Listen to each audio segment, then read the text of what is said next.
WorldTel presents the Wills World Cup. The crowd scenes and atmosphere for this quarter-final match are unbelievable. Hello and welcome to Bangalore for this Pakistan-India match. The whole of Pakistan and India will come to a grinding halt today. They'll all be on tender hooks. This match is big news worldwide, but I can tell you here in Pakistan and India, it is just unbelievable. The scenes in this ground and outside the ground with their queues miles long, and of course all the security have made it pretty tough to get into the ground. But we're almost there. We're about to get these quarterfinals going, and this ground is going to be an unbelievable venue.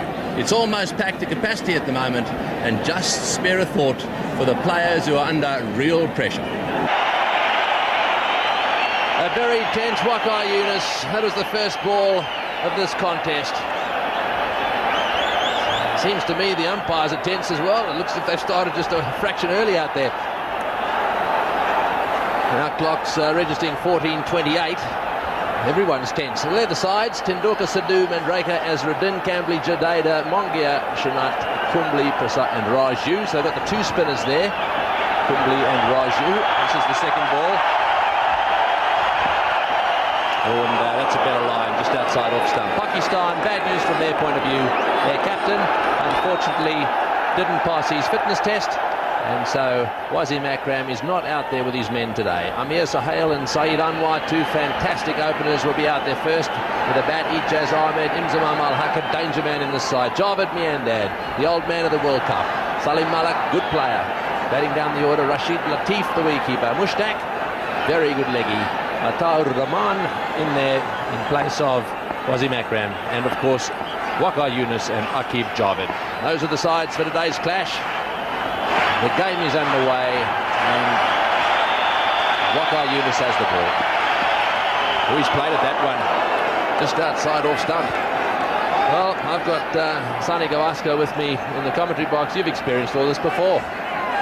I'm afraid not, Greggy. I've played in a few India-Pakistan matches. There have been test matches, there have been one-day matches, but nothing quite like this. The tension out here is palpable, and the noise is something which I've really never heard before. So I can't really claim to have experienced something like this. I think the tension out there is unbelievable. We saw it in the way Waqar Younis bowled that first ball wide, but he's got it right now.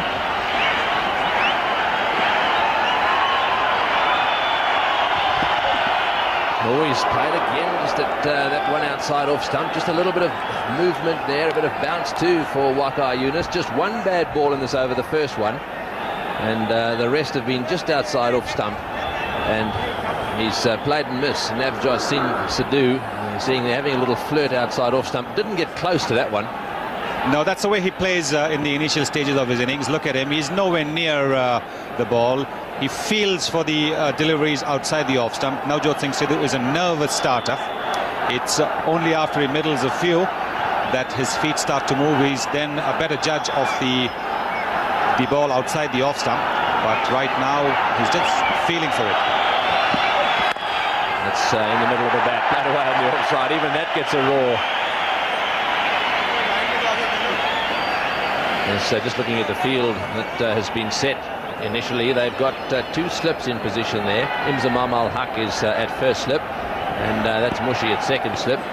No gully, there's a man at backward point on the offside, as well as two other fieldsmen. So they've got three saving one, as well as the two slips in position for the outside edge. That's quite a strong offside field with a third man down on the boundary. And the onside field far less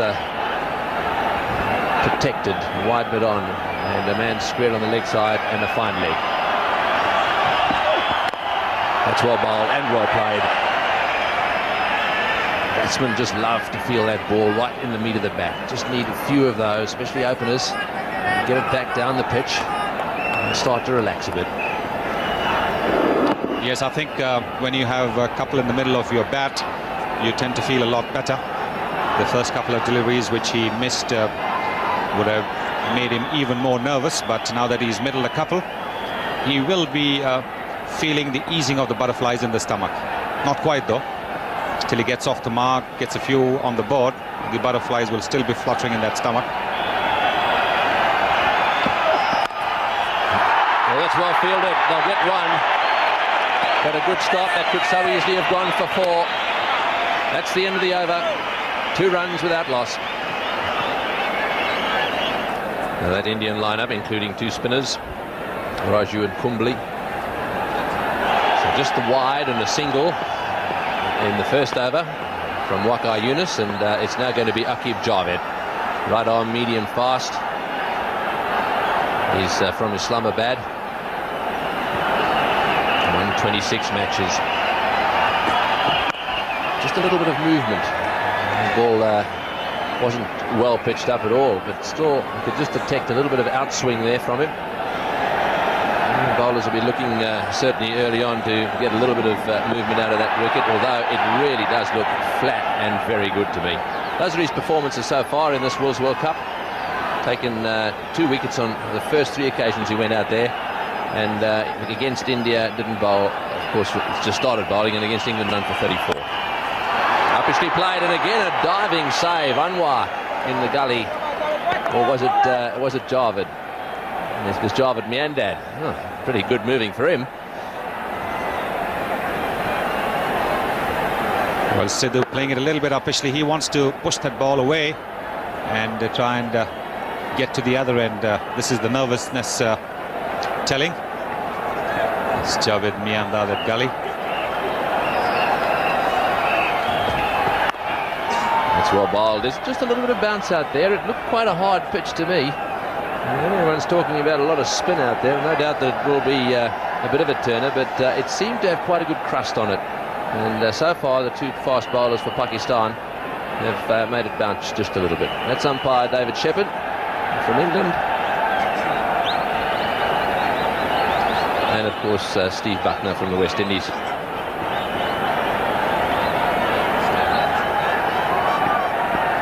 Steve Dunn is the 3rd umpire, the New Zealander. It's a good line, and very close in there at gully is Javed Miandad, and he's coming even closer. The wicketkeeper's run down the pitch to have a chat to Sohail.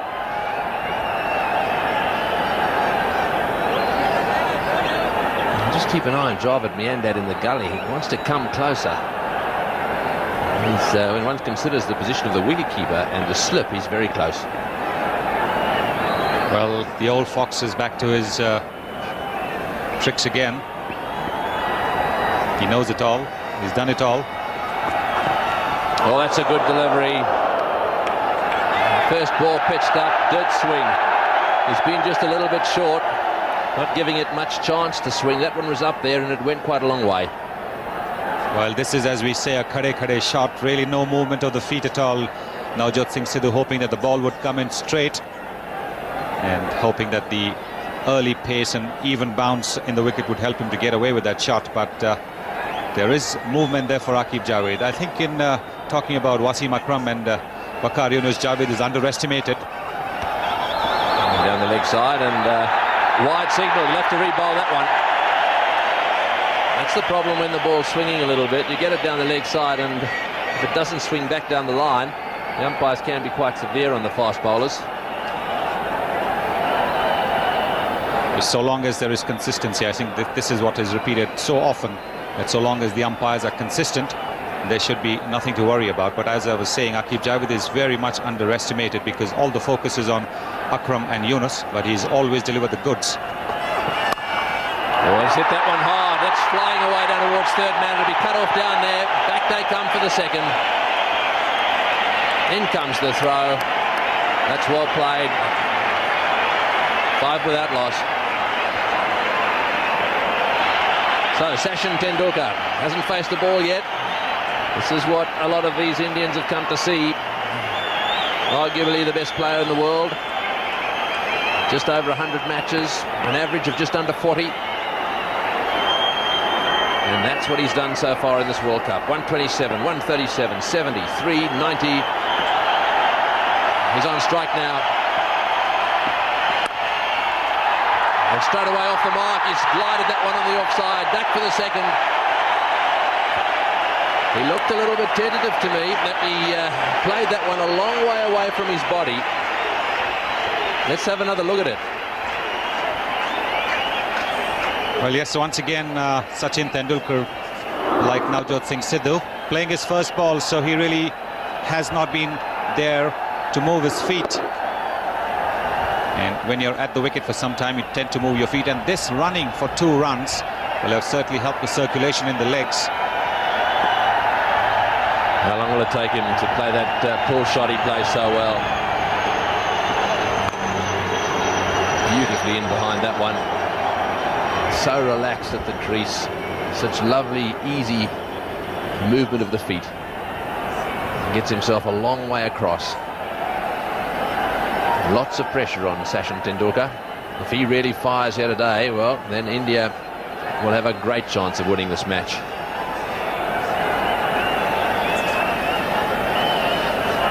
Lots of responsibility on Waqar Younis as well. Now that Wasim Akram is not playing, they'll be looking to him to get that breakthrough. And Javed Miandad coming in close on the offside.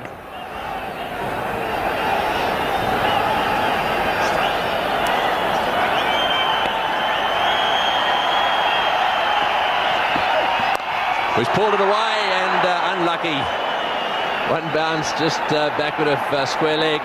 Played it into the ground. Salim Malik, the fieldsman there, did well to stop that one actually. It was awkward bounce after the ball had been hit. Look at the way Tendulkar has rolled the wrists over, ensuring that the ball was hit down. But because he's a short man, he will not be always able to keep the ball flat down. It will carry a little bit.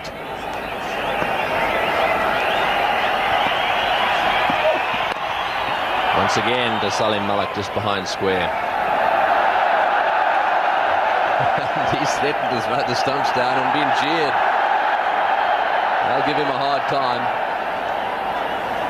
Yes, Sachin Tendulkar averages 39 against Pakistan and has a strike rate of over 100 in one-day internationals. That's very, very good. They played about 10 games against them. They play quite a lot against each other in Sharjah.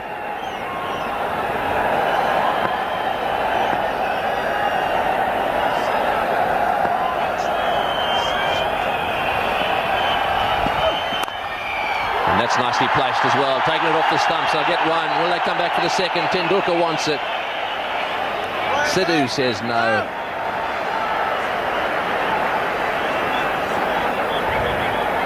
Navjot Singh Sidhu is a very cautious runner between the wickets, and in a sense it is good because Tendulkar might just get a little carried away with trying to get more of the strike because he's in such good form. He knows that he has to be at the receiving end of the bowlers so as to be able to get his team some runs on the board.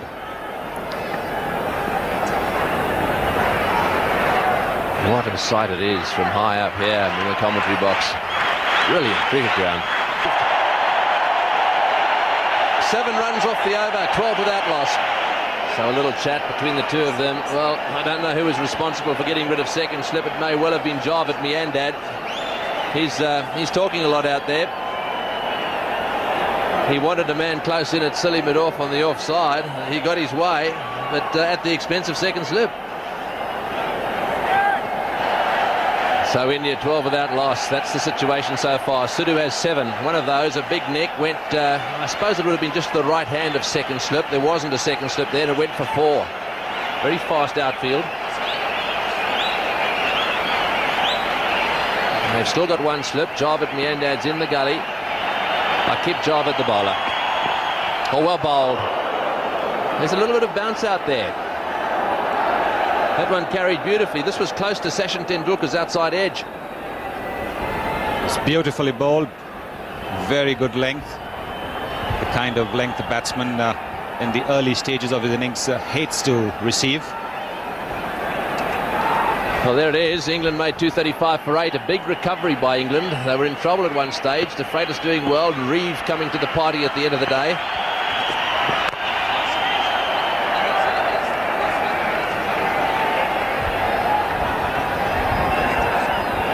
So Sri Lanka 95 for 1 off 11. They're at it again. Jaya Sarir apparently has taken them to pieces up there. Little Kalu with Oraners back in the pavilion this time around. He was out early. They lost that first wicket very early on in that innings. But have a look at them. They are on fire, Sri Lanka.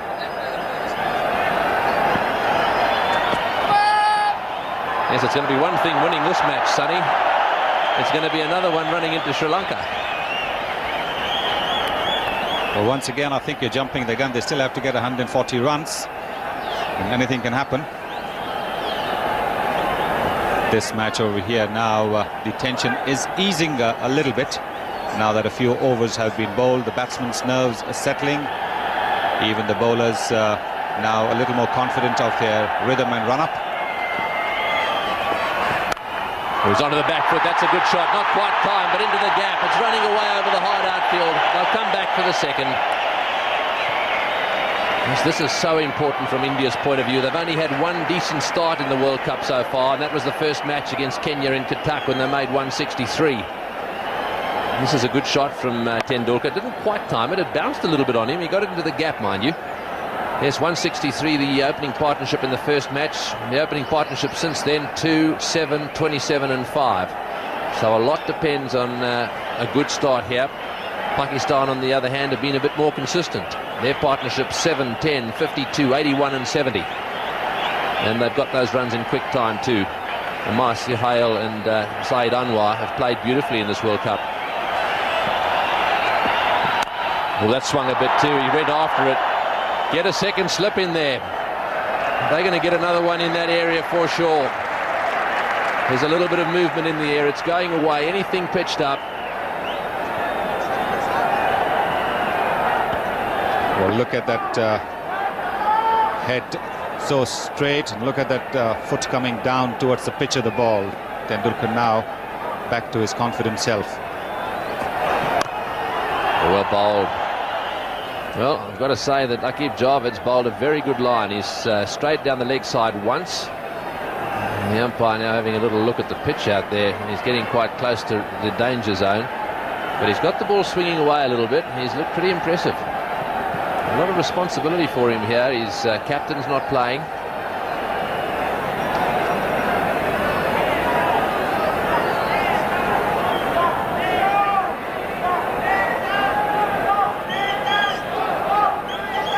Well, they're not taking much notice of me. There's now no slip out there. They've got a gully. They've decided to push one back on the offside. And the fine legs come up to leg slip. Umpire Buckner is making him come a little closer.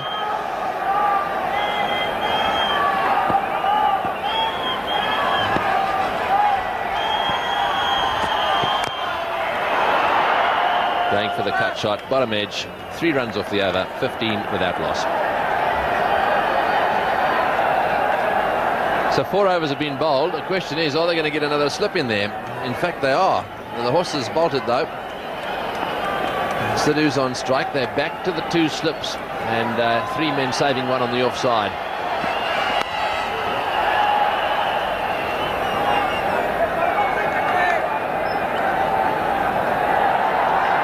There's no doubt that it's important from Pakistan's point of view to get rid of Sachin Tendulkar early too. If they don't, and he gets going, not only do the players out there know the consequences of that, but that's one of the reasons why this ground is packed.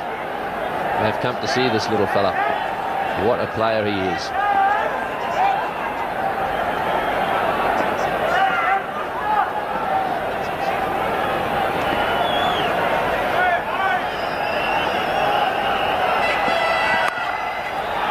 Just outside off stump and played just backward of point. Sidhu is on 7. He's had 14 balls for his 7. Tendulkar has 5 off just 12 deliveries.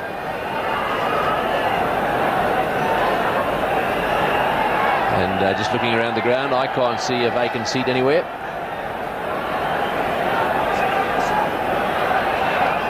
Waqar Younis has easily the best strike rate. Economy rate of 4.43.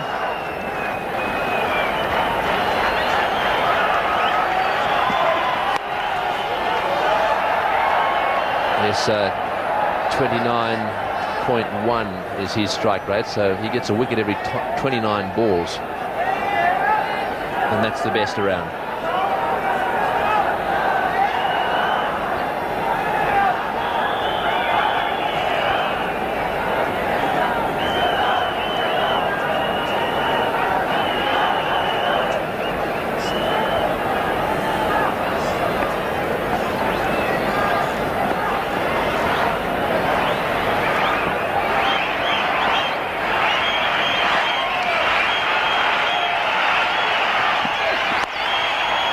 Nicely played, but they've got Malik around the corner there, and he has a little shy at the stumps. Sonny, just looking at the head-to-head results, I can see why you Indians get a little bit tense over Pakistan. 42 matches. Just watch this shy at the stumps here, and then he has a little go, but no chance there of getting a run out and having a little game with the crowd behind him. Yes, might just talk about the head-to-head results here. 42 matches, of which Pakistan have won 27. That's well bowled, slower ball. And India only 12, so they really have dominated in the one-day matches over the years.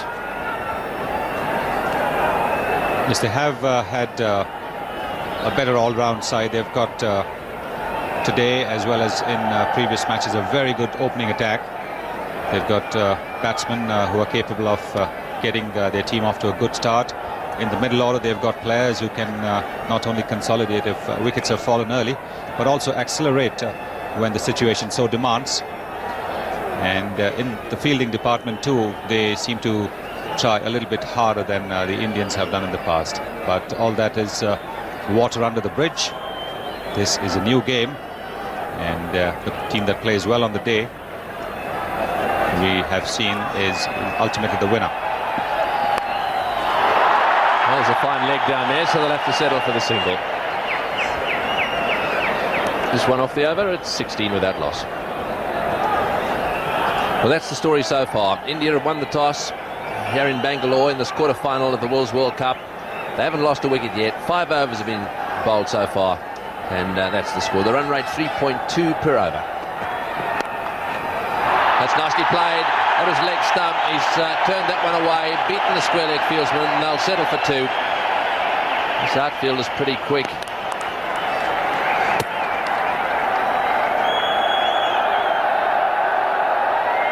Well, Amir Sohail, the Pakistan captain, has got Salim Malik to the right of the square leg umpire for the quicker pace of Waqar Yunus, but for the slightly slower pace of Aqib Javed, he's got Salim Malik to the left of the umpire, and that's been the difference, because Salim Malik has stopped all those shots in the previous over that Sidhu had played off Waqar, but this time, because he was to the left, he was away from the ball. That's a 4-1, and it's driven away into the covers. Her placement there, straight to the extra cover fieldsman. Well, one can almost feel the tension, and it will build slowly but surely as this match goes on. It looks to me to be something in the order of a 240, 250 pitch out there. There's a bit of bounce. The ball is coming onto the bat okay at the moment. He's got that away to third man. He may look for the second one here. He's running straight down the middle of the pitch. Well, he's gone from middle stump to middle stump. And the umpire Shepard, they're having a go at him as well. I said, now look, cut this out, get off the wicket. It's going to turn enough at the end of the day anyhow. I don't think that's the idea, because Navjot Singh Sidhu does prefer to run on the middle of the wicket even otherwise, and perhaps that's not exactly a great idea, because he's not wearing any studs. He's probably bound to slip a little bit when he's turning. It's interesting just to notice those follow-through marks there as well. As he took off, you could see the bowler's follow-through marks. Aqib Javed has actually got quite close to the stumps. He's been spoken to once.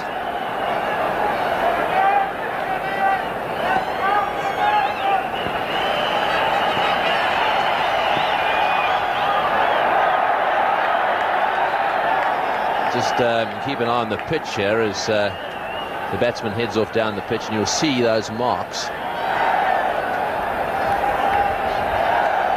And there they are, just there. You can see as he sets off. They're not far away from being right in the danger zone.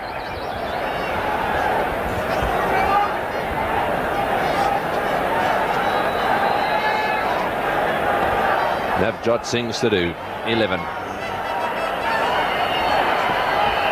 And there's that tempting one, that little one that floats away, and that's well left. Yes, that was a beauty. Just the right kind of delivery to tempt the batsman into coming in for the drive. Just outside the off stump. And leaving the batsman, just see, pitched up. Asking the batsman to come and drive at it. There wasn't a slip. The batsman could get tempted to do so. He's got that the third man as well. Just a single. 4 runs off the over. 20 without loss.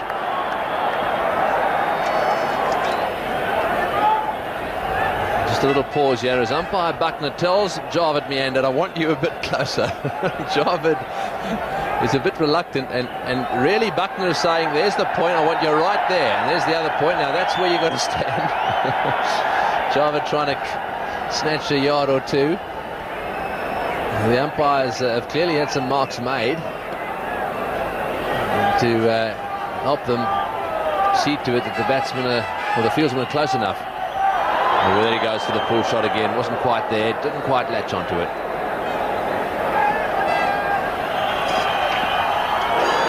And that went through to the keeper. Half-hearted appeal, but I don't think there was any contact made there.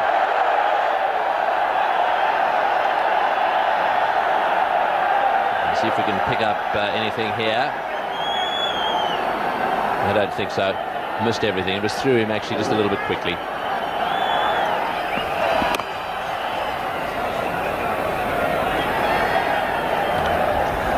Waqar Younis desperately keen to get a breakthrough here. Bang on target again, right into the action again. Salim Malik's had a fair bit of work to do at backward square leg. He's been perfectly placed, as Sunny Gavaskar has pointed out. The extra pace of Waqar Younis means that the batsman will play the ball a little late, and which will mean that the ball is going to go backward of square leg.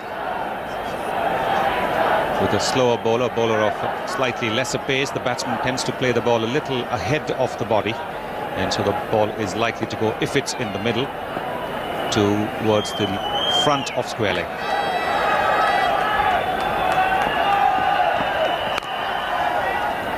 Watchfully played by Tendulkar. And it's just pertinent to point out too on those bats. One is the golden oldies bat, and there's also the other one that some of you have seen, which is the most prolific run scorers bats. We'll show you that one later in the day. Exactly the same numbers apply. Have a look at that. They are packed in. They queued up out there. They've been out there all day long. And what's more, they're in for their first night match in Bangalore tonight, so it's going to be fantastic.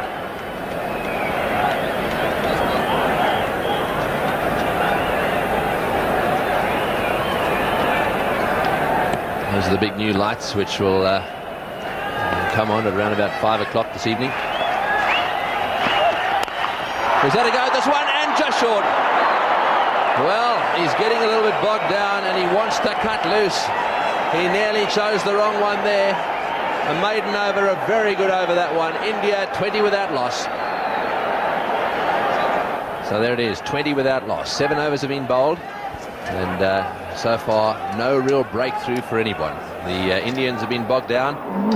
Here's the shot from Tendulkar, the last ball of the last over, in the air, and could so easily have gone straight to mid-on. To tell you more about it, it's going to be Ian Chappell and Ravi Shastri. Thanks, Tony, and hello to all of our viewers. Just a little bit of frustration coming into Sachin Tendulkar's play there. Try to smash that one away. He likes to go into the more into the mid-wicket, wide mid-on area. Went a bit straight there and almost holed out to Saeed Anwar. Aqib Javed, who's bowled very tidily, just getting the ball to move out a little bit. Aqib Javed. It's been a rather tense start, as you would expect, Ravi, between these two teams. Well, it really is a pressure game, and you can literally feel the pressure even sitting here in the commentary box. But one must confess that the Pakistan new ball bowlers have bowled really well. Aqib Javed in particular has bowled a very good line to Sachin Tendulkar. He's bowled just on or outside the off stump and has made him play off the front foot.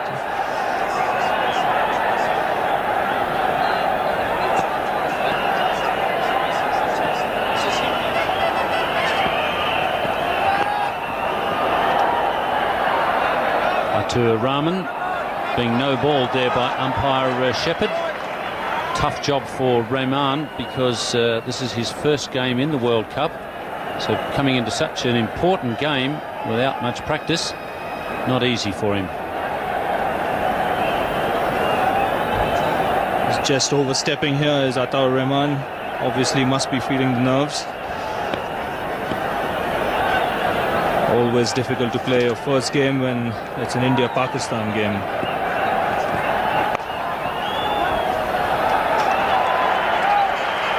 I was watching Ataur Rahman warm up before the game. The bowlers usually bowl on one of the side pitches. Just has a tendency towards bowling off the wrong foot. And watching him in the warm-up, I haven't seen a lot of his bowling. He didn't play much in Australia on the last tour. But he did seem to have a tendency to drag the ball down and pitch short. That last delivery to Sachin Tendulkar was banged in a bit short. Not a good spot to bowl to Sachin because he's a very strong back foot player. Salim Malik is out on the boundary.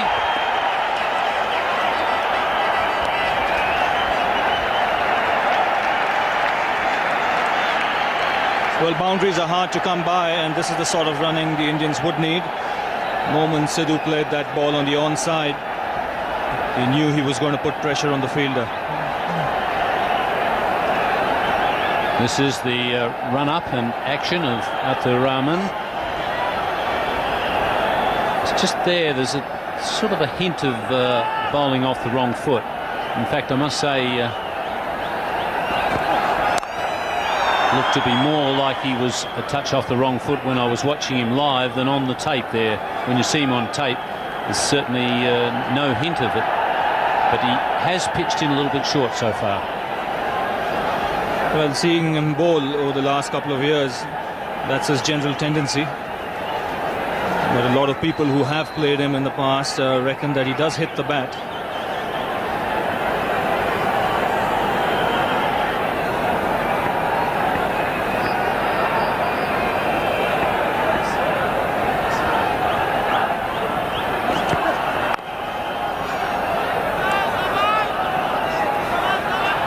Say Sidhu, for an opening batsman, has a few problems around off stump. He doesn't really seem to cover off stump. Waqar beat him 2 or 3 times in that first over. Waqar just a hint of outswing for him as well with the new ball.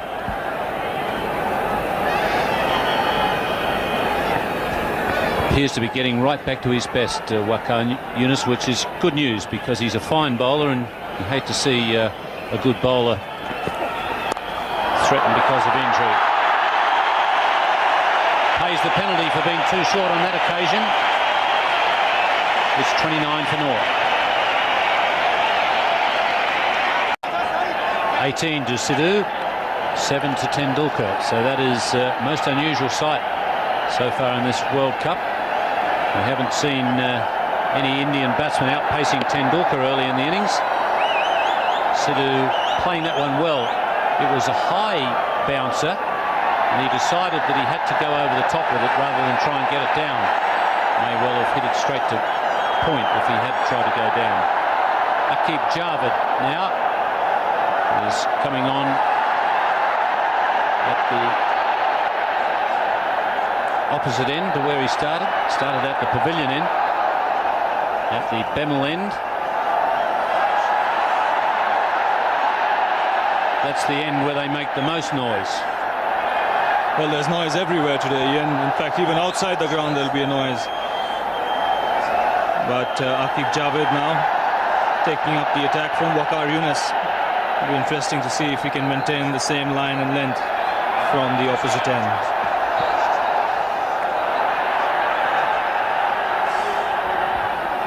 The other quarter-final being played today, that's a match in Pakistan, a day game. England 8 for 235 from their 50 overs. That was a good recovery thanks to De Freitas and Dermot Reeve. But in reply, have a look at Sri Lanka once again. 121 for 2 after 15 overs. They are unbelievable in those first 15. Jayasuriya, 82 from 43 deliveries. Well, in that incredible start they made against India, I remember seeing Jayasuriya's strike rate at one stage was about 220. He's very close to 200 for his whole innings today. And that in a quarter-final, you've really got to start taking Sri Lanka very seriously in this competition. You have to, particularly with the openers like they have, who just go for the bowling from ball one.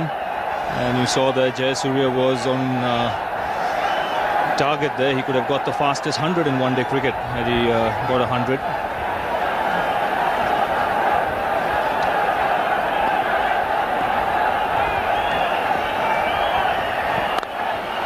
Nicely placed. That's away to the boundary. Now this really is a superb shot from Tendulkar. The ball is moving, so it's important that the batsman doesn't try and hit it too hard. And on this occasion, Tendulkar has done exactly that. Foot to the pitch of the ball, right out there, and just timed it beautifully, getting the placement right, and 4 runs on this quick outfield.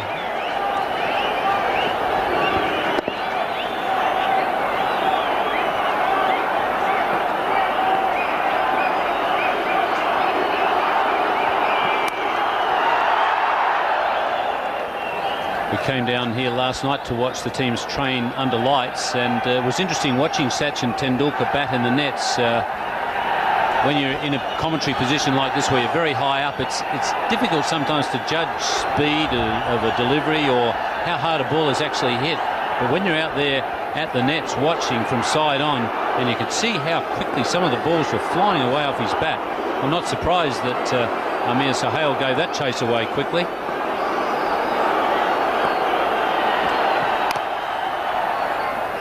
Well, Tendulkar used to use a very heavy bat when he started his cricket, but nowadays he's using a lighter bat, and you can see him cutting and pulling a lot more than he used to in his earlier part of his career.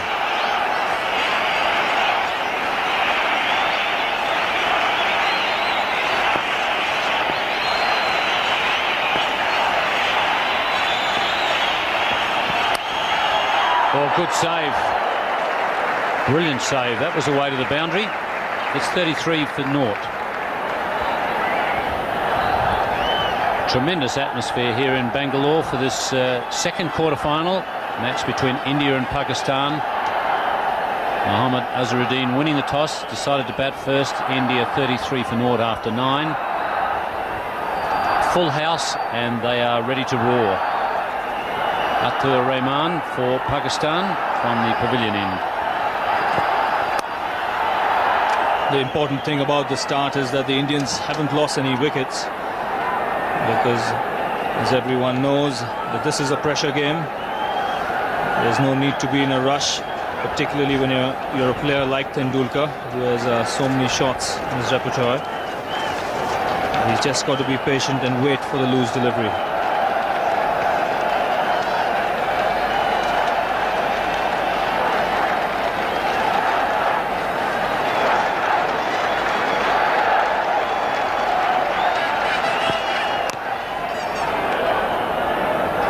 I guess where I come from, we're used to Ashes battles, traditional battles between Australia and England, but it's a pleasure to have a look at this one and see another great rivalry in cricket. And I can now see why they say that the atmosphere brings out the best in players. I've never seen Inzamam Ul-Haq move like that in the gully to make the save in the last over. I reckon Inzamam went through the whole tour of Australia, the recent one, without moving anywhere near as quickly as that. That's right, Ian. It's funny what a stage can do, especially an India-Pakistan match. You tend to play above your potential.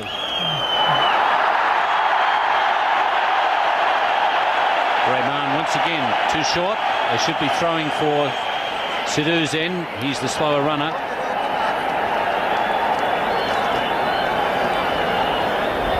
Well, he'll have to bowl a better length here, Ataur Rahman, because the ball is, when pitched short, is sitting up. As you see, Sidhu has enough time to drag that from outside the off stump.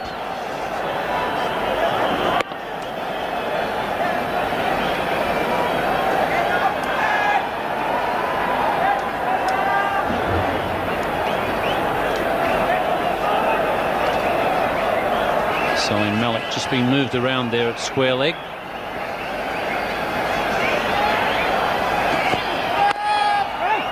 And no ball called once again by umpire Shepherd. Well, really not into his rhythm as yet is Ataur Rahman.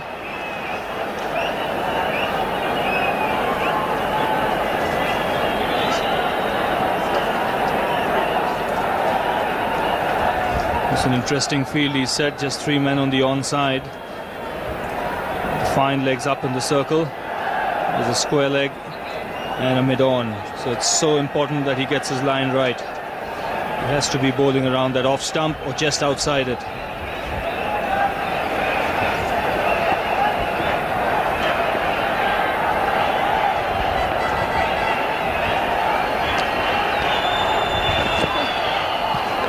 Bit of bounce there. Once again, Sidhu troubled by that ball lifting and just moving away from him. Well, this one really took off after pitching. And you can see where the wicket-keeper has collected it, Rashid Latif.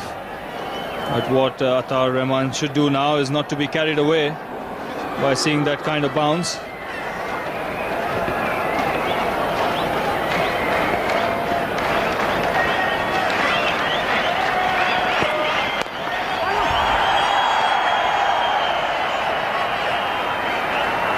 I think if you look at that last delivery, or the second last delivery from Rahman, you'll see why Sidhu has problems around off stump. Just have a look where his feet are when the ball goes past. Now the ball's just outside off stump and his feet are on about middle and leg. Now a bowler loves to see the stumps, particularly a fast bowler. They always believe if they can see them, they can hit them. And that's why top order batsmen really do have to cover that off stump.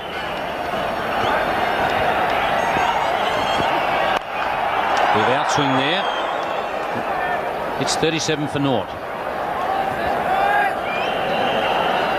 21 to Sidhu, 11 to a sedate Sachin Tendulkar. 37 for naught after 10 overs.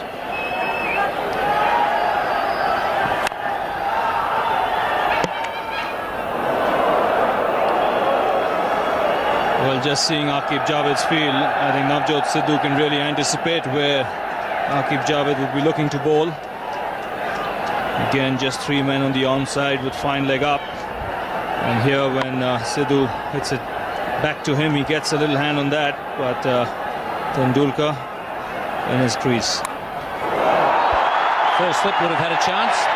No hope for the keeper. Well, that was straight down for slip's throat. We saw earlier in the innings Sidhu nicking one from Waqar Younis to where second slip would have been. They are trying to cut this delivery, didn't quite have the room, and just wide of the keeper.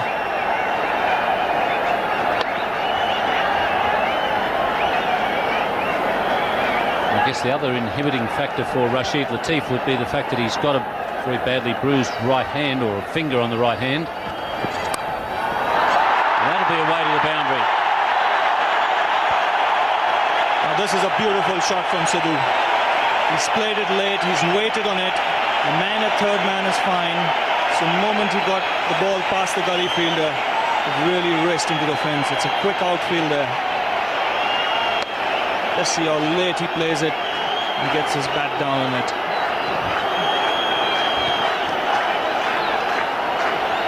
Good over this for India.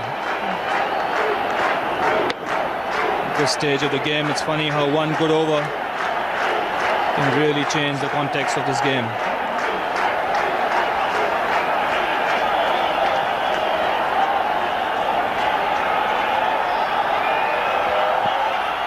Beautifully bowled.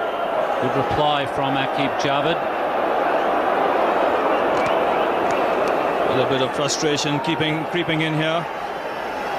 He's been hit for 2 boundaries, one a streaky one a good shot, and now beating Sidhu outside the off stump. And again, very little movement with the feet.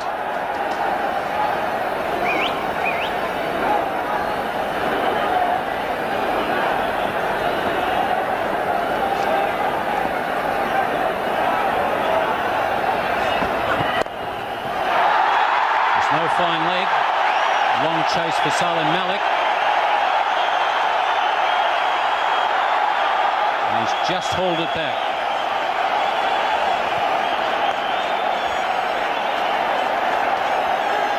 And in fact, I think umpire Buckner might be just asking for a replay.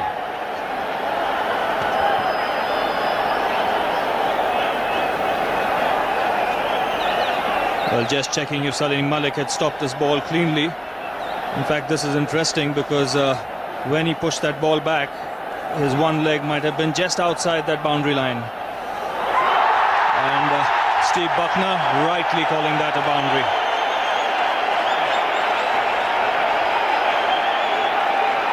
This is good umpiring. When in doubt, mustn't hesitate in calling on the third umpire. And that's exactly what Steve Buckner has done. And so far, this by far the best over for India. 49 for naught after 11. A tentative start early on when the new ball bowlers were online. But then once India had a couple of good overs, the runs have started coming freely.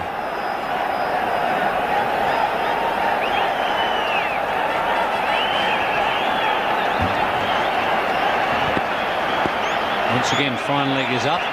There's a third man and a point on the boundary. 50 for India.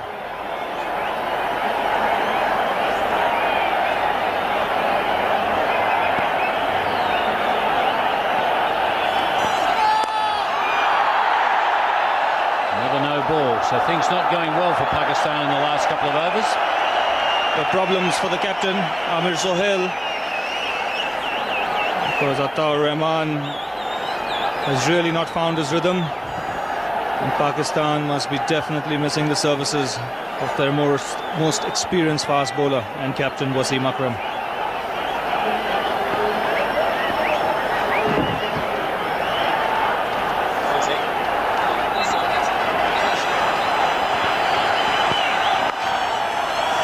Well won.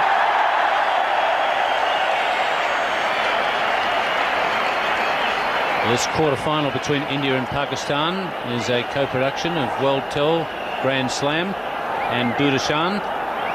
It's being seen live in India and Pakistan, Australia. In fact, India Doordarshan, Pakistan PTV, Australia the 9 Network, TVNZ in New Zealand, Mnet in South Africa, Sky in England, and throughout Asia it's on Star.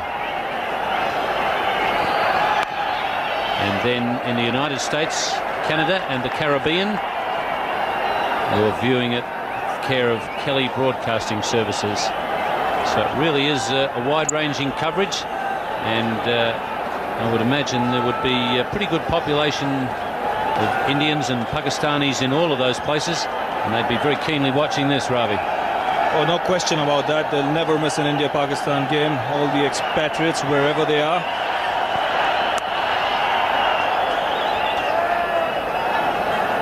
And at the moment, the Indians definitely seem to be on top. What Pakistan need at this stage is a couple of wickets. But they haven't helped themselves in any way so far, because the Indians really haven't had to take any risks. They've just played the bowling on merit.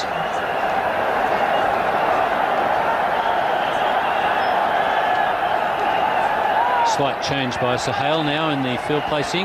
The man who was at point on the boundary has now come to cover point on the boundary.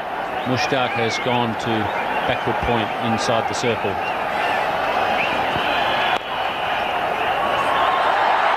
Chance at the bowler's end. Now if that goes to the boundary, it's a 5. It won't get there. Sohail's on it and the Indians not running. So they're playing according to the Marquess of Queensberry at the moment, Ravi. Well, I would have known a couple of players would have gone for that extra run. It's a needle match. Every run counts. But a good sporting gesture here from Navjot Sidhu. Would you like to name those couple of players you can think of, Ravi? Well, I might have just gone for one, Ian. Definitely.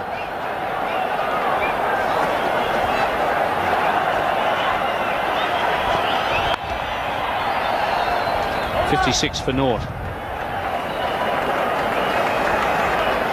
34 to Sidhu, 16 to Tendulkar.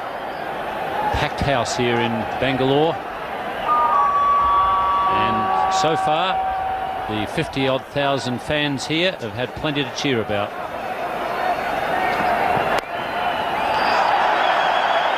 Easy single there to Sidhu. Now, you say you would have run a single off, bouncing off your body. Is that in India you would have run? What about in Pakistan, Ravi? Would you have run there? Maybe if I had got a chance, I'd have run two there. But Ian, just looking at Pakistan today, having played a lot of cricket against Pakistan, I just get the feeling that they are a little bit on the defensive. There has been a little bounce on the wicket, there has been a bit of movement, but I've known Pakistan teams of the past to attack a little more.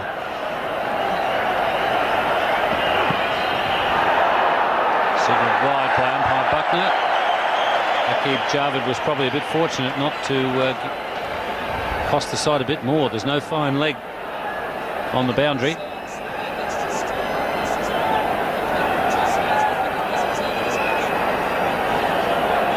It's not only Pakistan missing Wasim Akram as a fine bowler and a good hard-hitting batsman in the middle order, but probably the most important thing in a battle like this, missing him as a captain. And the point that Ravi just made is a good one. Amir Sohail captaining the side today. Not easy for him when he hasn't done it a lot in such a tense game to suddenly expect him to go on the attack. It's not an easy thing for Sohail to do. Those are the two sides competing in this limited overs quarter-final, 1996 Wills World Cup.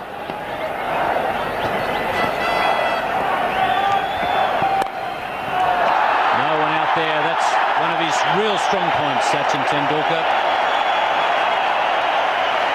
Well, he really has played the shot beautifully all through the tournament. He got out once in the game against Zimbabwe trying to play across the line, but here he had everything in position, right behind it, and picking up that gap through mid-wicket.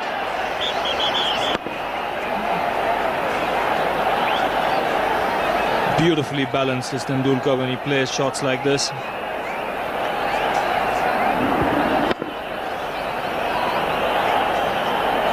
Now, Aqib Javed is asking for a change here. He wants the man at deep backward point on the fence to be brought up inside the circle.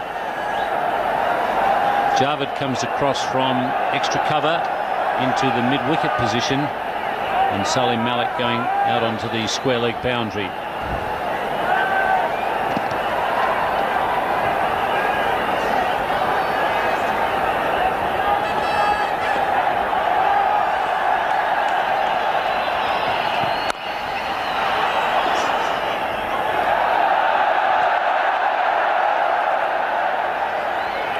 Well, this wicket so far looks a good one. The ball is really coming onto the bat. It's a quick, fast outfield. And runs really have been coming freely.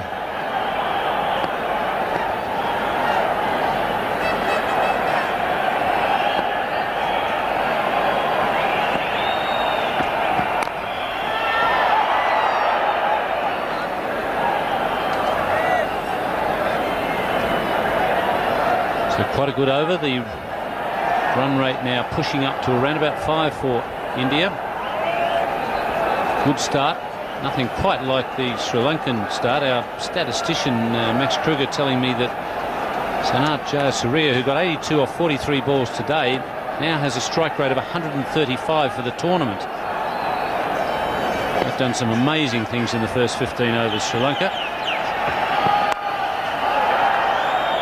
It's 62 for naught. India 62 for naught after 13 overs. Navjot Sidhu on 35, Sachin Tendulkar 20. In the commentary position now, Richie Benaud, and with him former Pakistan captain Imran Khan. Thanks, Ian. Good afternoon or good evening, everyone around the world. Just starting to hot up a little here in this clash between these two nations. 62 for no wicket and only 13 overs gone. And about 5 and over. I would reckon in the Indian dressing room they'll be quite happy with that. Good afternoon, Imran. Good afternoon, Richie. I do believe that Pakistan have lost the battle of nerves this morning. They should have attacked a little bit more. The ball was doing something. But by going on the defensive so quickly and not having two slips and not putting pressure on the Indian batsmen, they've lost that battle. And now the Indian batsmen look very well set. India at the moment has the upper hand.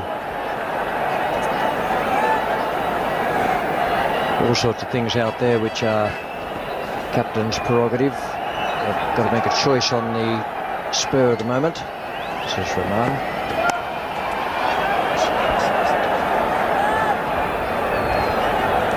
But the one thing that did surprise me out there was that when Waqar Younis was bowling, and he bowled pretty well, they put 2 slips in for Tendulkar, but only 1 for Sidhu. Now you might be able to explain that for me, Emmy? Well, I was as surprised as you when the second slip was removed. And I was also surprised when Waqar was taken off so quickly, because he was putting a lot of pressure, and Sachin had played a really wild shot against him on the last ball of his spell. And I didn't really understand why he was taken off, because surely, as a captain, the main consideration should be to get a breakthrough, and certainly to get Sachin Tendulkar out. And I would have thought the best chance is early on rather than later on, because if he gets in, India could get a huge total. One of the key points about India's success so far is that Sidhu has played extremely well, 35 from 47 balls. He's outdistanced, for the moment anyway, Tendulkar.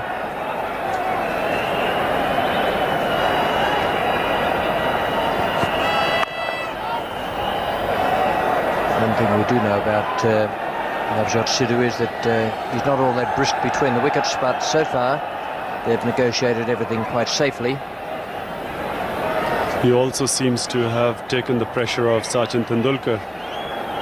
By him scoring fast, Sachin has been able to put his head down, play himself in, and not take undue risks, because for India's success, Sachin has to play a long innings.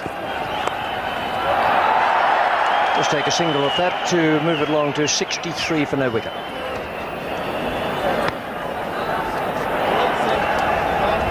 For no wicket, and problems there on the scoreboard so far as Pakistan are concerned. Also with one of their bowlers, Rahman, who's been bowling from the pavilion end, is not looking all that well at the moment. There's plenty of heat out there. It's around about 32 degrees, and that's even without 48,000 people in the grandstand.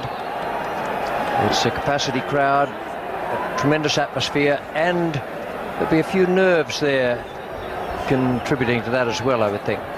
Well, Richie, you're absolutely right. I mean, Ataur Rahman has not bowled a ball in this World Cup. He's been sitting outside, and suddenly this big pressure situation, and he's been thrown in the deep end. And I suspect that it's a bit of nerves, and then it's probably the heat as well. The fact that he hasn't bowled at all so far. And I must say he's bowled pretty well so far, so Pakistan really do want him back in action. Because considering for someone who's been out of play, he really has bowled a very good line and length and a reasonable pace. That means they'll have to make a change at the pavilion end when the time comes. At the moment, it's going to be part of a double change, because Mushtaq Ahmed, the over-the-wrist spinner, is coming on at the outer end of the ground.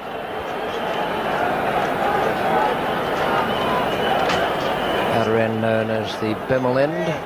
Mushtaq Ahmed, who's been steadily improving in this World Cup and bowled quite beautifully in Australia in 2 Test matches. And he's about to bowl to Sidhu.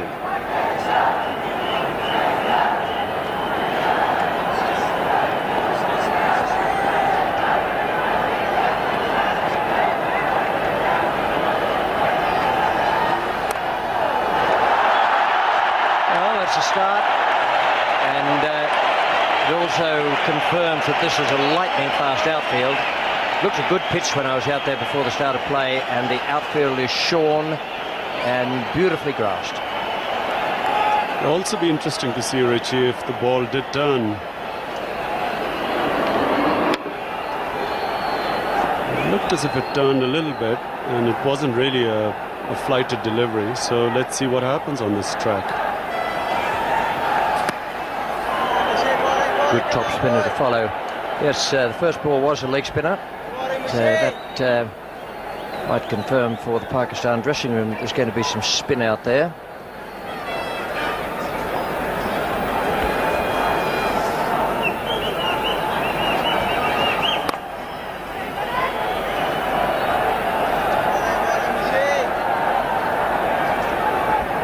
Well, this is going to be interesting. Mushtaq, who's had a lot of success against the other teams, how does he bowl against the Indian batsman? Because the Indian batsman can play leg spin, as say compared to the English batsman. We saw that the New Zealand batsman could not read him, and when they were going well, Mushtaq came, stopped the run rate because they did not know which way the ball was going to turn.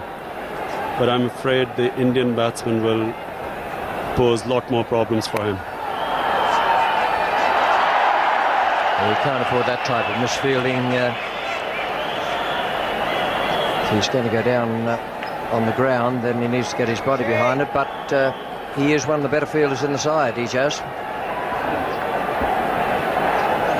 Well, it might have been the spin on the second bounce that deceived him, as it has done so many over the years.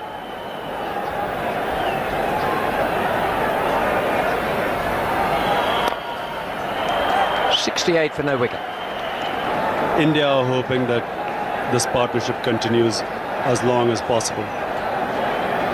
Well, whatever they've given Rahman in the dressing room, it's worked. He's bolt upright now and moving very, very smoothly.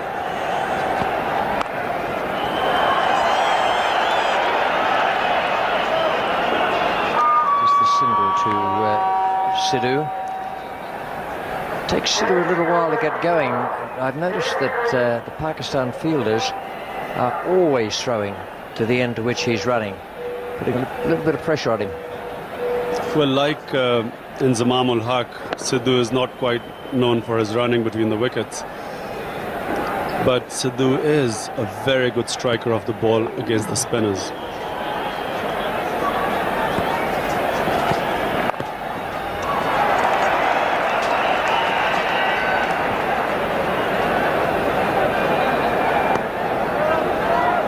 Completely different type of innings from Tendulkar today. In the other games we've seen him, he's gone out there and given it the bang crash wallop treatment right at the start. Today, I'm quite content to allow Sidhu to make the running and set himself for the long haul. It looks like they could have, in the team meeting, told him to stay and occupy the crease, realizing that the longer he stays, not only is it psychologically better for the Indian team, but the fact that at any time he could explode and score a lot of runs.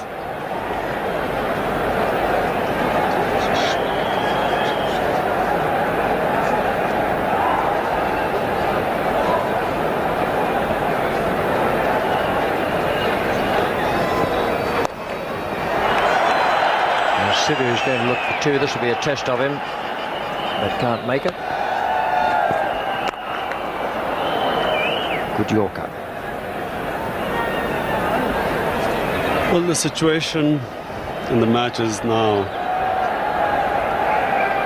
Shepard's pointing out, Ataur Rahman running on the wicket. The situation is Pakistan needs a wicket to get the upper hand, and India need this pair to continue.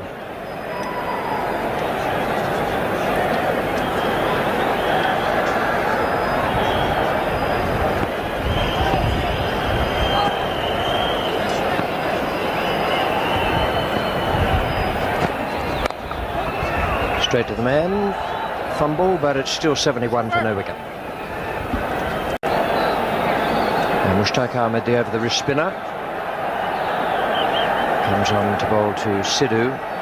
He's got all 4 men inside the circle on the offside. Well, it was a first coming up in a cricket match somewhere in the world, and this is it.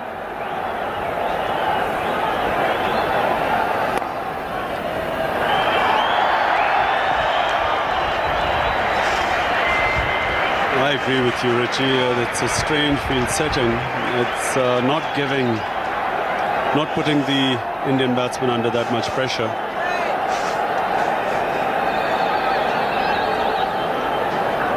Here's the field setting. It's on the offside, the field is fairly packed.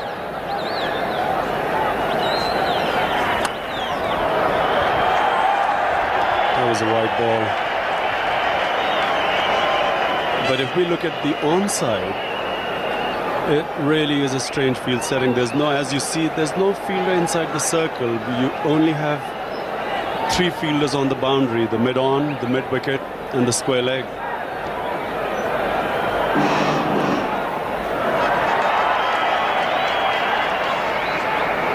Well, that's what Tendulkar will be trying to do. I suppose one of the aims will be to have him playing across the spin, but that's assuming that Mushtaq Ahmed is going to bowl mostly leg breaks to the 2 right-handers. Very, very unusual. But then we've seen a few strange things in limited overs internationals. Spinners opening the bowling.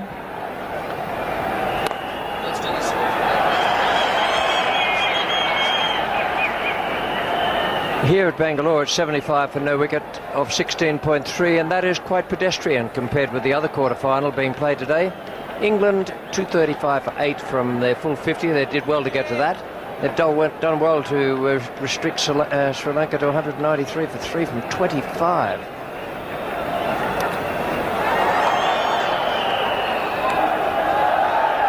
That is an extraordinary score. They were 90 off 11. 193 for 3 off 25. Jayasuriya 82 from 43 balls. Gurusingha 43 not out. Aravinda De Silva played well. Made runs again. He's in form.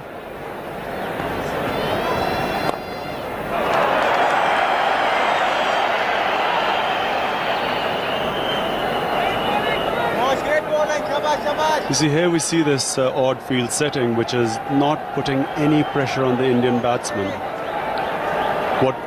The whole of the onside is empty, so all the batsmen have to do is to just block the ball on the onside and get a single. And it must be borne in mind that the Indian batsman can read Mushtaq.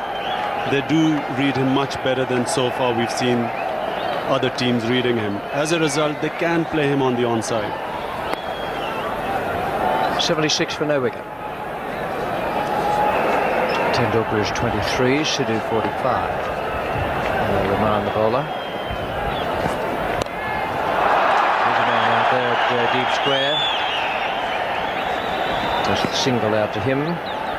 77 for no wicket. And that Sri Lanka score against England. England, after their early tremors, must have felt they'd done well to set a target of 236. But after this next ball, we'll give you a rundown of what Sri Lanka did on the way through to 25.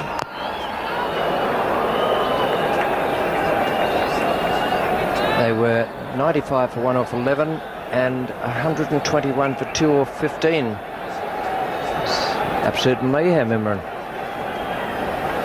Well, the Sri Lankan batsmen look in tremendous form, but I'm afraid England's batting was extremely disappointing today. I mean, they just looked so ordinary that De Freitas should be the main run scorer. I mean, if De Freitas has to be the main run getter and looked very good against spin compared to the rest, and this is one, it must be also borne in mind that Faisalabad wicket is one of the best batting tracks. There'll be all sorts of team meetings and midnight conferences with guttering candles lighting the room to try to sort out how they'll fix the Sri Lankan openers. one thing I can tell them when they're starting their conference is that it won't be easy. And here we see Richie Ataur Rahman coming in. He's just come in for the first time he's bowling in this World Cup. And he really has done a very good job for Pakistan under tremendous pressure. He's been throwing up, he hasn't been feeling well, but he's really stuck to his job, and he's bowled, I think, very well, considering the wicket has done nothing so far.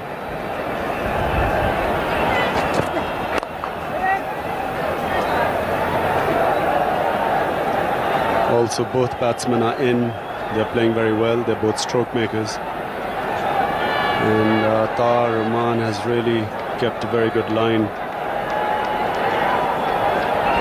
Here we see Sidhu, who's scored faster than Sachin Tendulkar, which is quite impressive, because Sachin has been the best batsman of the tournament.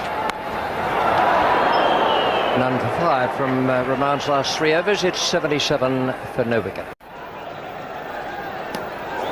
But that's what they're after, the stroke that has to be improvised in the face of that field setting.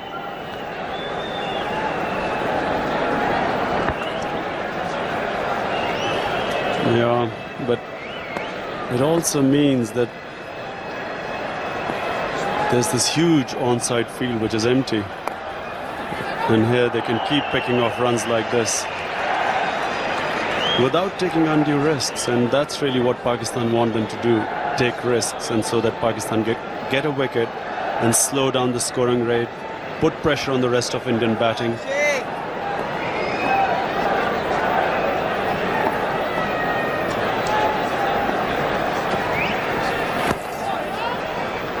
I don't know Tendulkar well enough to understand how his mind clicks over, but in this circumstance I might be saying to myself, all right, you set a field like that, I'll show you, I won't get out. I'll be there at the end, and I'll be plenty by the time we walk off, but I won't do anything silly.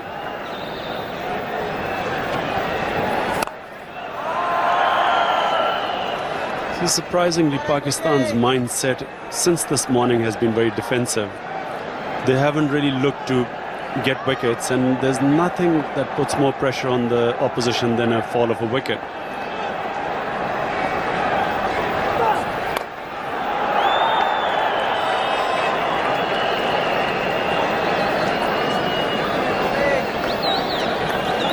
It's been a mixture of top spinners and leg breaks so far. I haven't actually seen Mushtaq bowl his favourite wrong 'un. Well, Sidhu is a big hitter of the ball, and I think he was really going for the big one, and Mushtaq very cleverly pulled it back by bowling this flipper.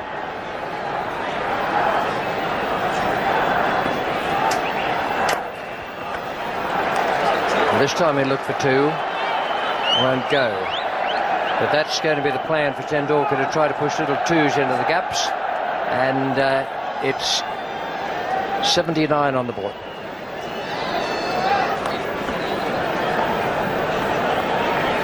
There'll be a lot of conference work going on out there between these two batsmen, Sidhu and Tendulkar, but they're pushing up now towards the 100 mark.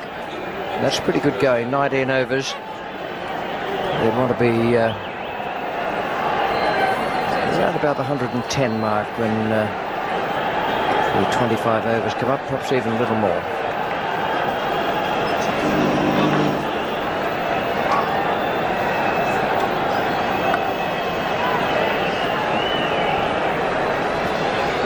Sachin Tendulkar still playing very sensibly.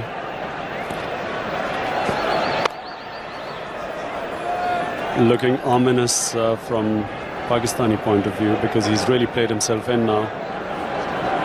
And he doesn't really need to push the scoring rate. He doesn't need to take any risks, because the Pakistanis have not put any pressure on him. They're allowing him to just collect singles, as we saw previously in the field set for Mushtaq Ahmed, sorry.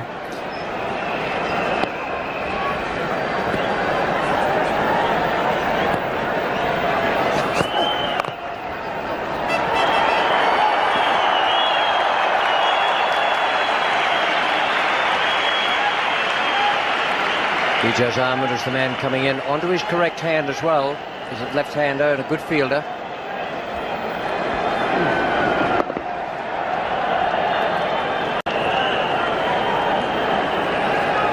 Well, that would have been very close had he picked it up. And Ijaz is one of the best fielders in the Pakistan team.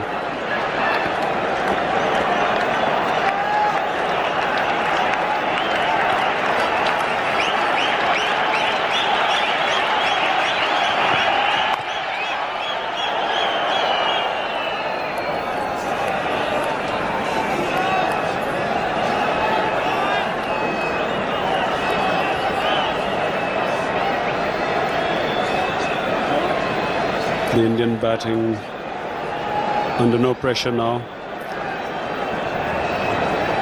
And Azharuddin must be hoping that this pair continues as long as possible.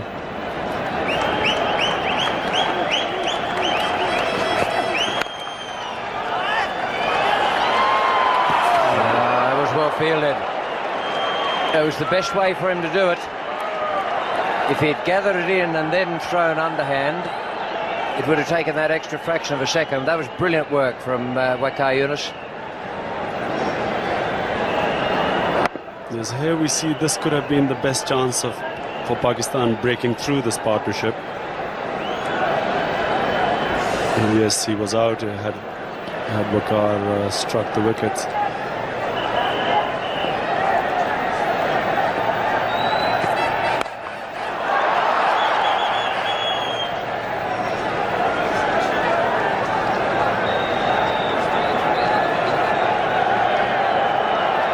We see here Attar running on the wicket, and he's been given his first warning.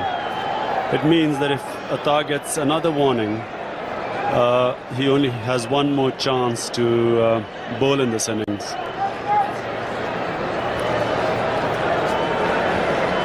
And I understand, I suppose, if Attar is not bowled at all in this World Cup, it hasn't been very easy for him. He's been under pressure. He bowled a few no balls early on. But despite that, his bowling figures are pretty good. Bearing in mind he's bowled at a time when both batsmen are in, they are set.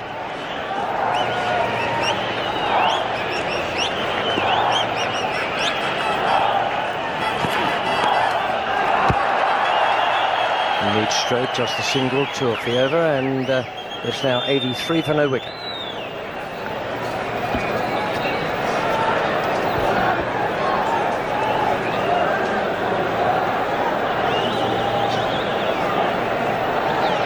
It's been an exhilarating half hour, all sorts of little turns and twists to the match, but still no wickets down for India. 83 on the board. Tony Greig in the commentary box, and with him is Iftikhar Ahmed.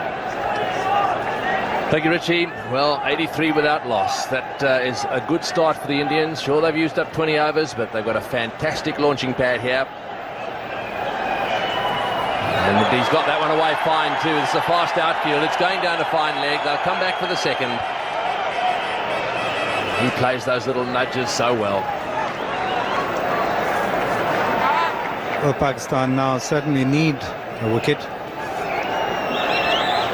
They've had 2 chances. Let's watch that again as Tendulkar very calmly plays it down. He knows the fielder is very deep, so it's 2 more. Pretty dry climate it is here, 1,000 metres above sea level. In general terms, people flock to this place because it's a good climate, but it's very dry today. And notice that the players are all calling for extra drinks, the batsmen in particular, finding it pretty severe. He loves just nudging it away on the leg side. Well, FT, it's time Pakistan got a wicket here. Now, just looking at their performance so far, I mean, they've come down here. It was interesting that they actually were quite keen to play this match away from Pakistan. Should I rather rephrase that and say they weren't worried about it? Of course, they would have preferred to stay at Karachi.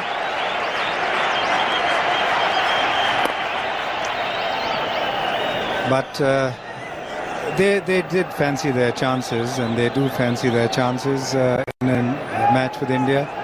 And at this stage, it looks as if India have gained a little bit of an advantage. Well, that's a little bit unlucky. It was in the air too. No gully in position. The ball raced away down to the fence for 4. It's a very fast outfield here. Really went flying off the bat. And that ball uppish, clear of a fielder. And the third man can't cut it off, so that's the 100 for India. But very fine bowling by Atar Rahman. And Amir Sohail making sure that he runs through now his 10 overs in one spell.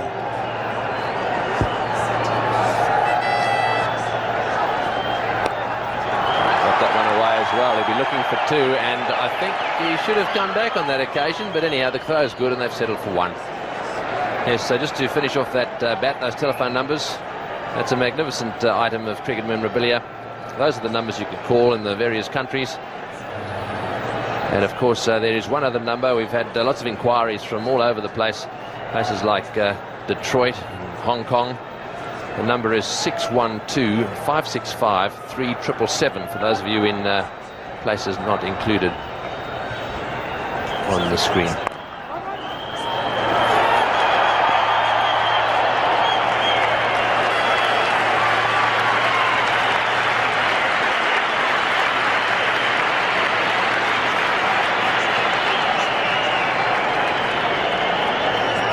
So, frustration, the tenseness of this great contest. You can see the furrows on the brows of the fieldsmen. Such a big occasion. Sudden death it is. That's well bowled too. That was a slower delivery. Well, he didn't deserve 8 off that over. 103 for 1.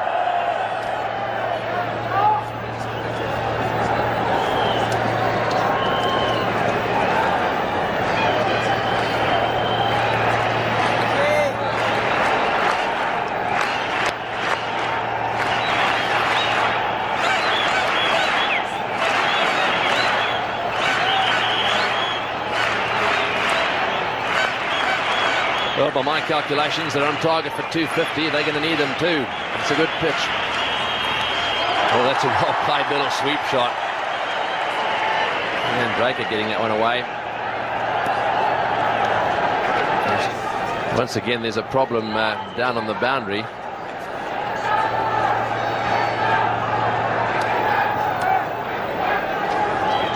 Mulliga's down there, and it seems to me that he was signalling that there was a problem of some sort. They've been on the walkie-talkies again.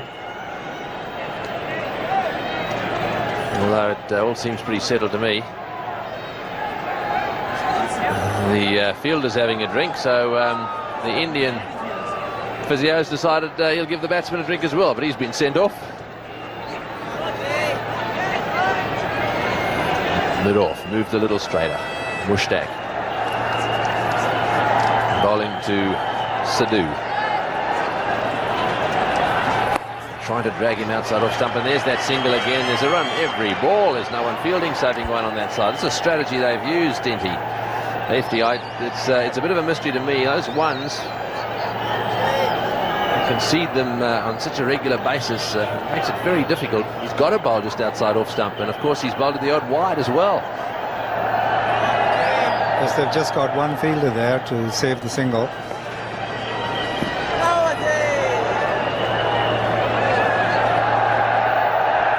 And Pakistan now looking immediately a different side. They're more aggressive in the early stages. They were a little defensive. Their posture was a little defensive, but with the fall of Tendulkar's wicket, the pressure is now on the batsman. No run there. Yes, I think we mentioned that Mandrake's got a pretty high percentage of run-outs in one-day internationals. So you want to be pretty careful out there, because Sidhu doesn't fill me with confidence. There tends to be a lot of running and then going back. Sidhu has been limping just a little bit. The man at mid-wicket is no longer saving one. He's gone back, so there's a single there if they want one. And they can't get it from out there, and that's what happens. He's forced to bowl outside off stump, gets it just a little wrong, and of course it's a wide. Well, I don't know who came up with this strategy, but it's a mystery to me. I really think they better have one in at least one in there, saving one, and allow the bowler to bowl straight.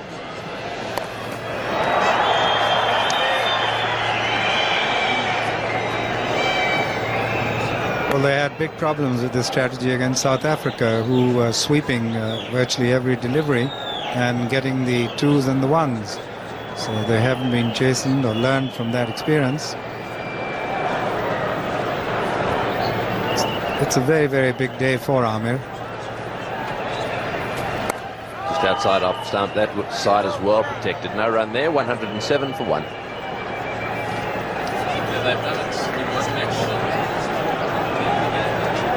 So the question is, will they change that strategy? Mushtaq has got another 4 overs to go, no wicket for 27. His figures at the moment. And he's been forced to bowl on off stump and outside. He'd have to be a little hesitant to bowl the Rongan or the Googly, because that could easily be knocked away. That takes out one of his strengths.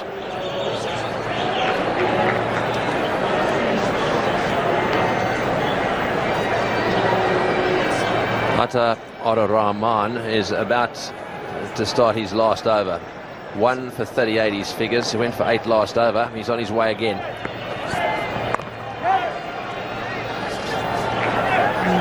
No praises enough for Ataur Rahman coming into this very difficult match without any match experience in the World Cup.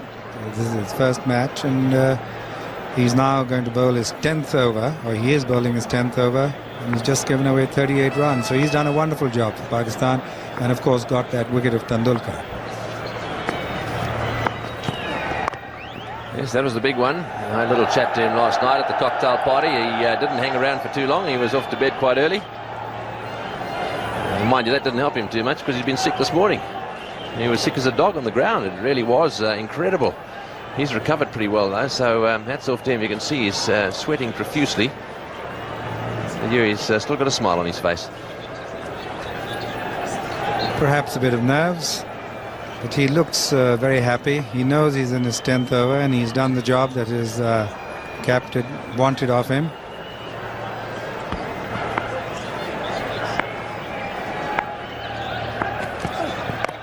Yes, and for those of you who've just joined the telecast, we're talking about that Tendulkar wicket.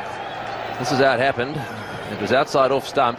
He was trying to push it for a single on the offside. He wasn't trying to run it. He was just trying to get a single there to drop it. And it just nicked back onto the off stump. Off went the bail, and have a look at Tendulkar's reaction. 59 balls he's used up for that 31, and he really was in a position there where he was going to start turning it on. So he'd be very disappointed with that. Outside off stump again in the air, and this time to third man again. Oh, in goes the foot again. Well, that was just a little bit lucky. Javed down there. A little lucky to get his boot on that one. He's missed one down there. So that's played very firmly down to third man, and Javed running round just about gets a boot onto it and stops it.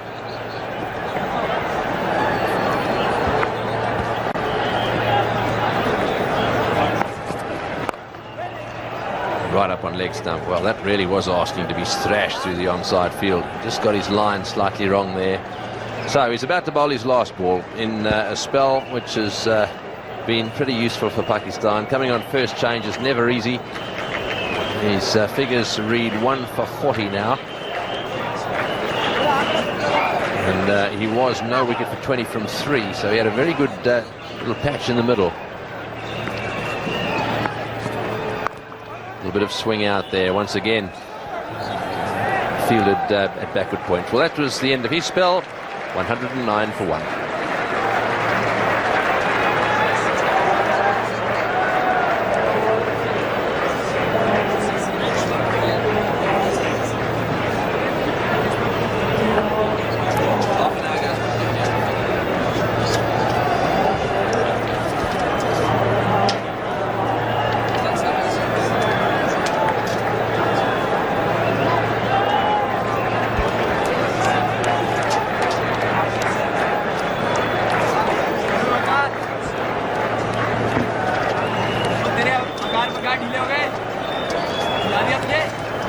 So 109 for 1. 26 overs have been bowled, and in the commentary box now it's going to be Ian Chappell, and with him is Richie Benaud.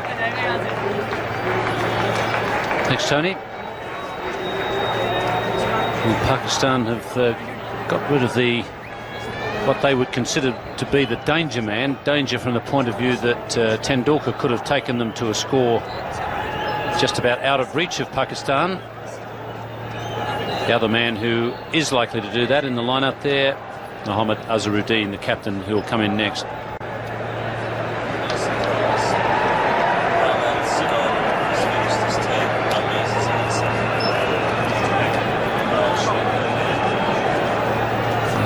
Pretty warm out there. Even umpire Shepherd taking the opportunity to grab some bottled water while the physio was out on the field, just to ensure that things don't cool down. They've turned the lights on here in Bangalore.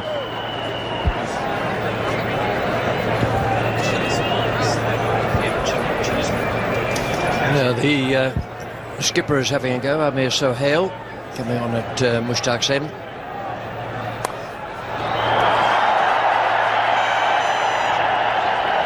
He's struggling, Sidhu. He missed some of the earlier games. I can only assume it must be a leg injury, because he's been slow between the wickets all day.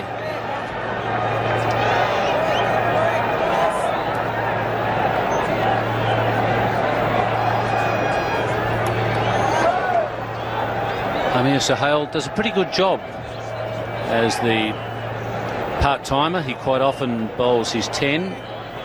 Gets a little bit of turn.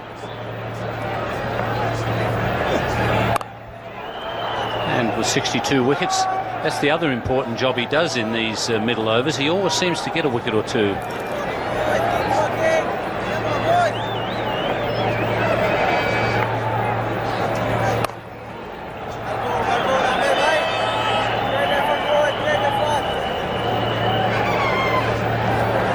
Placement has been the problem in recent overs for the Indian batsmen. Early on, their placement was okay, and the fact the runs have dried up just a little is to do with positioning of the ball. Even that one didn't get through. Pace just taken off it by the man in the infield. Mushtaq did the job out at deep extra cover.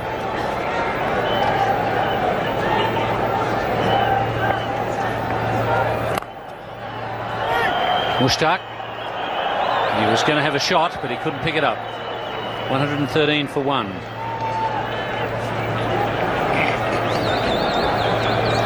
And Mushtaq, with his bowling, 6 overs for 27 so far. Sidhu got at him once, hit him straight down the ground, but he was still in there. He's a good bowler, and he was getting just enough turn from this pitch to nonplus the batsman a little.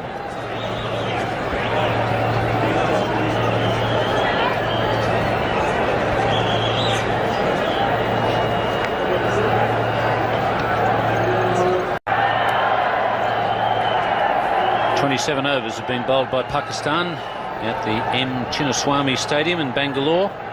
Sidhu is on 60, Mandrake 11, Tendulkar the man out for 31. We've got acting captain Amir Sohail bowling at the Bemal end, and now at the Pavilion end another part-timer, Salim Malik, who has bowled I suppose they're like little leg cutters.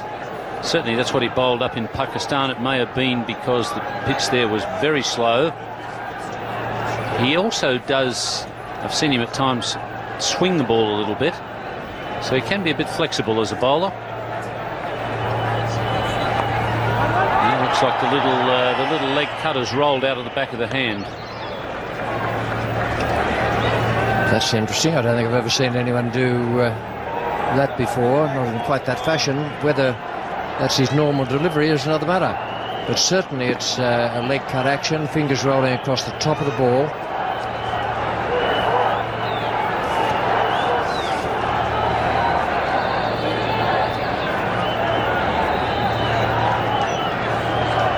Well, that's exactly how he bowled in their last match against New Zealand. Come on, Salim bhai, come on.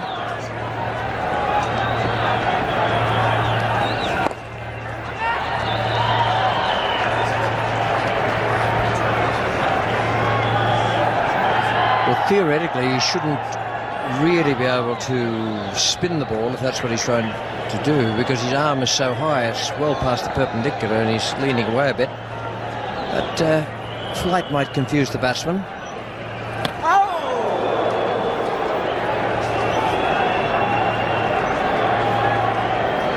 He's got a fast arm action, and the ball is coming out much slower than might appear to be the case for the batsman.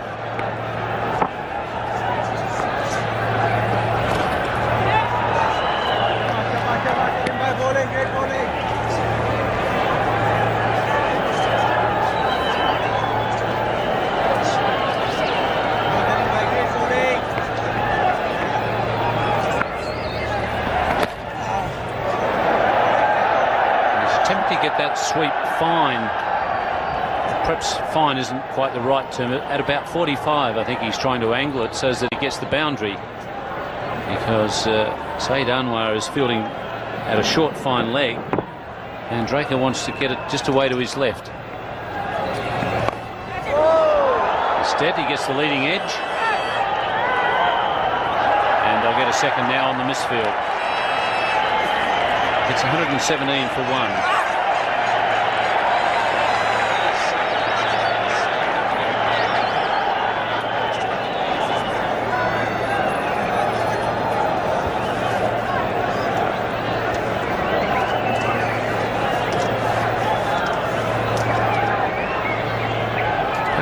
Keeping things fairly tight, certainly in regard to boundaries, but not getting wickets, which makes you feel that India are going to be well placed to have a bit of a rush later in the innings.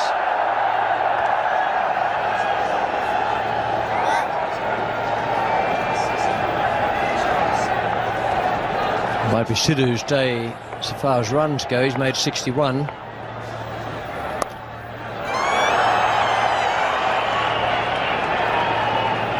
But he's definitely having problems. Looks like cramp. Keeps bending his right toe up. But even from the first ball, he was having problems making any sort of pace between the wickets. One of those runners between the wickets will be much better over 2,400 metres than 1,200.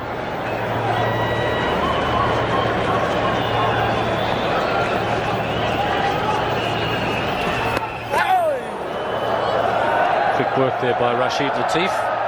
Just to give you an idea of how Pakistan have dragged that run rate back. After 13 overs, it was 4.76. It's remained in the fours, as we see an excellent bit of keeping there by Latif, and Sidhu was fiddling around there with the back foot a bit. And the run rate now, after 28 overs, has been dragged back to 4.18. So it's still a good run rate, but Pakistan have dragged it back.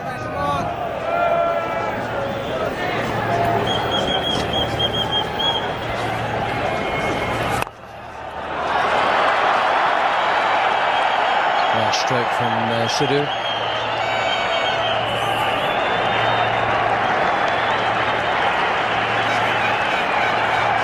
Nicely timed shot from Sidhu. But no wonder the wicket-keeper was asking for the possibility of stumping there. Watch the foot, which now just gave a little bit of a lift. But I have the feeling that he lifted after the bails were off. Exactly, Rich. In that case, the keeper was probably just a fraction too quick for his own good. And turns, it's called 4 wides.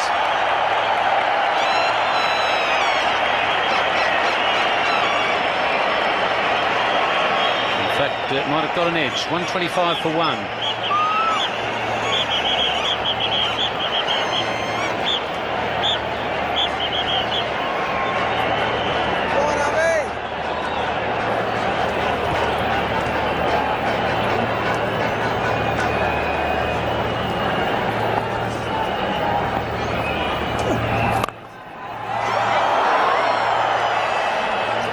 .26 for 1.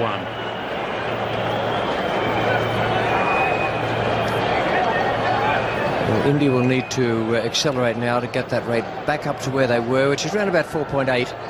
then push it up into the fives.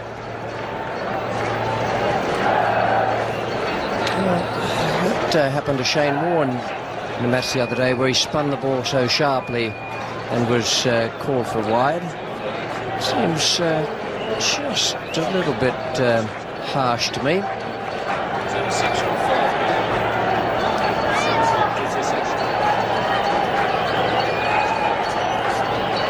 So the run rate for India now up to 4.34 per over. Chandraker just tying the bootlaces. And Sri Lanka in the other quarter-final appear to be coasting to victory. They need 236 and just 10 short at the moment, with 5 wickets in hand and 14 overs up their sleeve.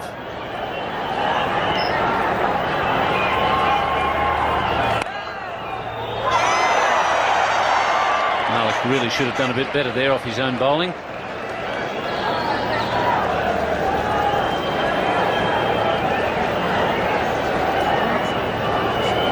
It's definitely in the arm action where he'll pose problems for the batsman.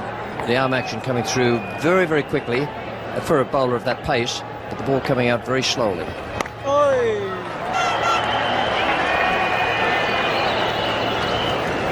It's been quite amazing what Sri Lanka have done in those first 15 overs in this tournament, Rich. They've set some targets that teams will struggle to reach.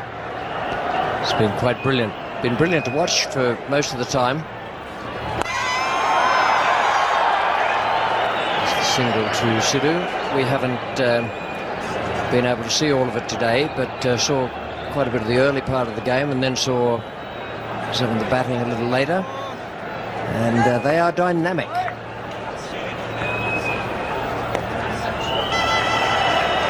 It's hop along Sidhu at the moment. He jumped down the track to hit that last one, and either starting to cramp up, or he could have actually hit himself in the foot as he played the shot.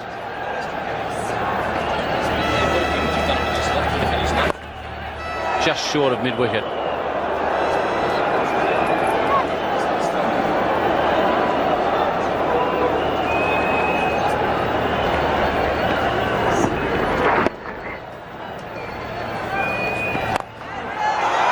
Good save. 130 for 1.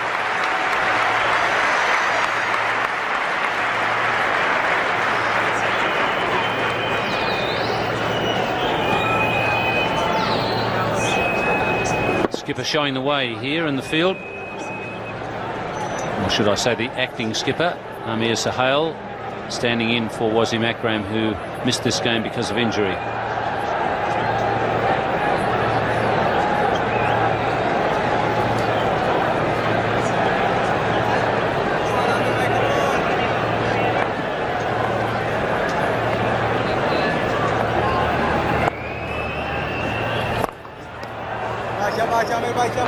Just a reminder that Wasim Akram isn't playing in this match. The Pakistan captain had to pull out before the start. His place was taken by Atar-ur-Rahman, who bowled pretty well. He's gone through his 10 overs. And the rest of the side for Pakistan, starting up the top, Amir Sohail is skippering them, then Syed Anwar and Ijaz Ahmed and Inzamam, then Javed Miandad and Salim Malik.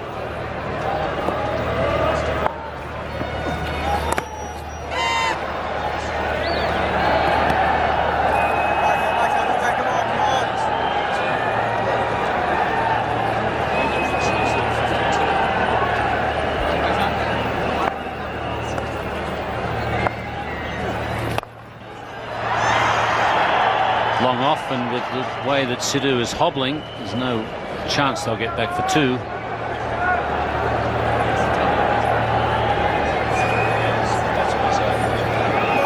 Interesting to see if Sidhu has to call for a runner, and if there's any sort of objection. There can't be an objection from the opposition. In fact, he's lost something out there at the moment. It might be part of his bat. Could be his box, but more likely to be his arm guard. It's a bit too big for any other appendage.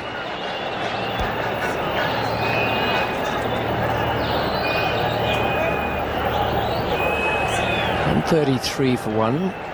69 for Sidhu. Yes, the playing conditions and the laws of the game now have it in the umpire's hands to be quite clear that a player hasn't come into the game with an injury. Sort of a query over Sidhu because he missed the early matches. $133 for one.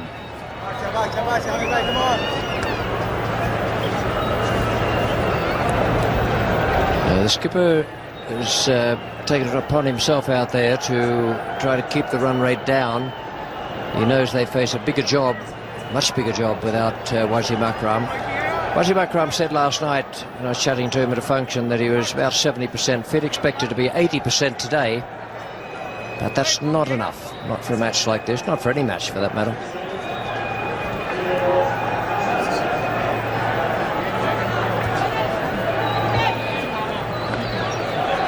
Umpire Shepherd just seemed to be on the walkie-talkie once again, and then talking now to the acting Pakistan captain, and the Indian 12th man, Ashish Kapoor, has come out, and I would say that discussion is probably to do with a runner.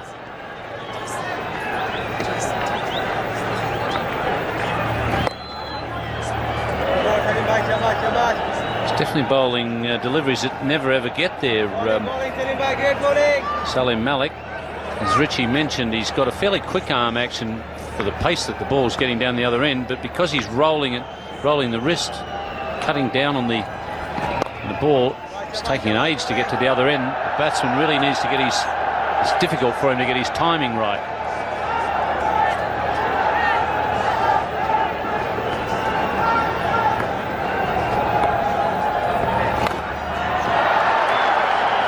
It's the single there to Manjrekar. Yeah, the law relating to a runner being allowed is quite specific these days. It's been changed back in 1980.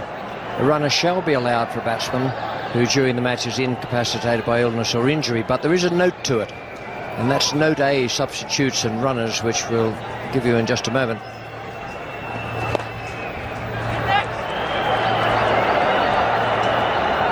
Yes, note A makes it clear in its own language that if the player comes in with that injury, then he has a problem. For the purpose of these laws, allowable illnesses or injuries are those which occur at any time after the nomination by the captains. After the nomination by the captains of their teams. Now, once the teams are announced, it's assumed that everyone is in there fully fit and that they've not brought an injury in. If so, they have a problem.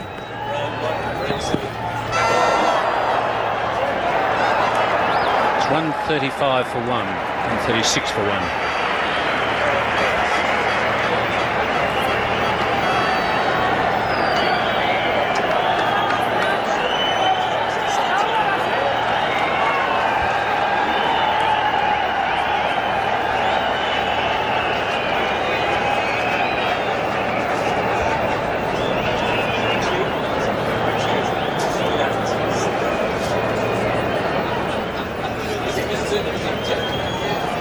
Drink's just about over here at Bangalore, and India doing it quite well at 136 for one. Plenty of batting to come, but that run rate has definitely gone down just enough to produce a bit of disquiet in the Indian dressing room. Now they do have a runner out there for Sidhu. He's 70 not out at the moment.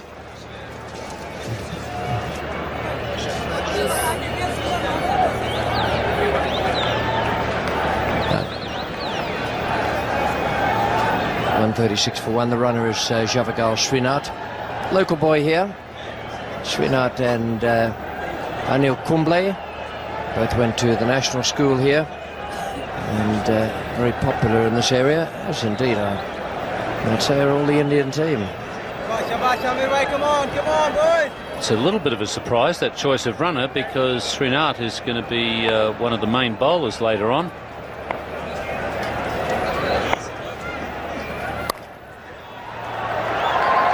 Mushtaq is out on the boundary, doing a good job out there too. Yes, it's still quite warm out in the middle, and I would have thought the idea would be to conserve as much energy as possible for Srinath. seeing he's the main Indian pace bowler.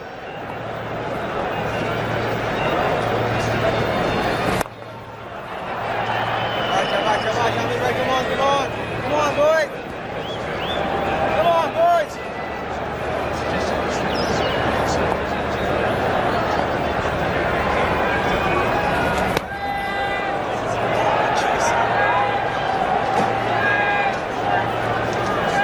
Pakistanis starting to try and quicken up their over rate.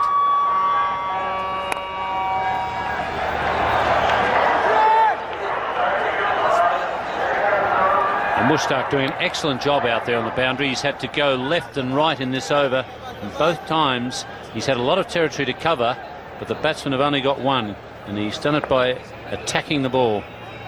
And also he's quite prepared to let the crowd know that he caught it. It's 138 for 2.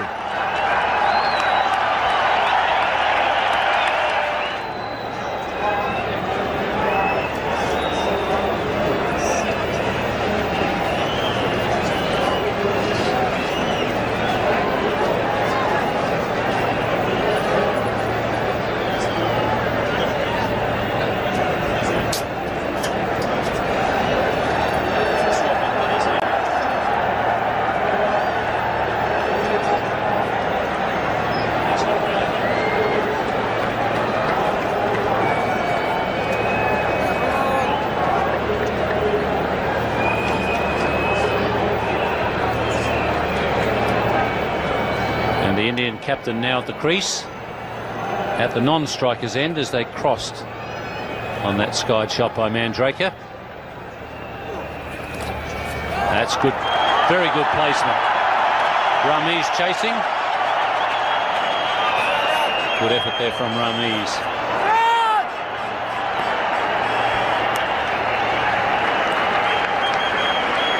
Successful over there for Amir Sohail. It's 141 for 2. It's a good performance from Amir Sohail. He may not have totally appreciated the throw from Rashid Latif, but that's the wicket that came his way, with Javed Miandad taking the catch in the outfield. Javed Miandad, definitely heard of the Newcastle song. That's Newcastle, Australia. Javed never let a chance go by. He's just given the Indian crowd down there just a little bit of a reminder with a pump of the fist.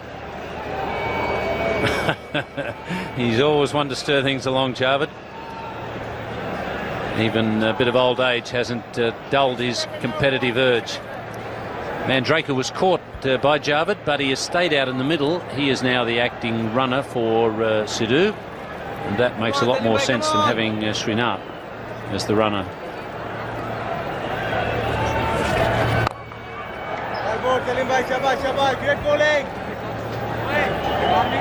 It's a very interesting type of bowling. Sidhu has decided that down the track is probably the job, but it's not, the ball's not turning, so he's fairly safe there.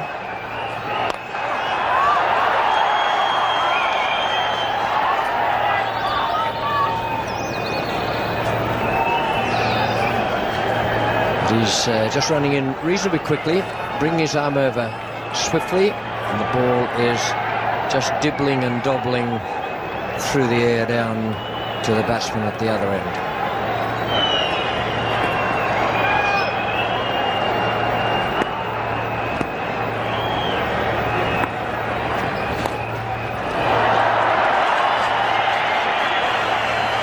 Azharuddin off the mark.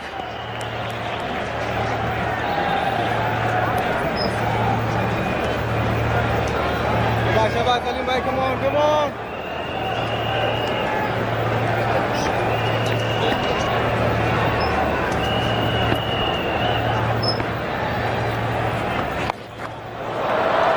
Right off the toe of the bat.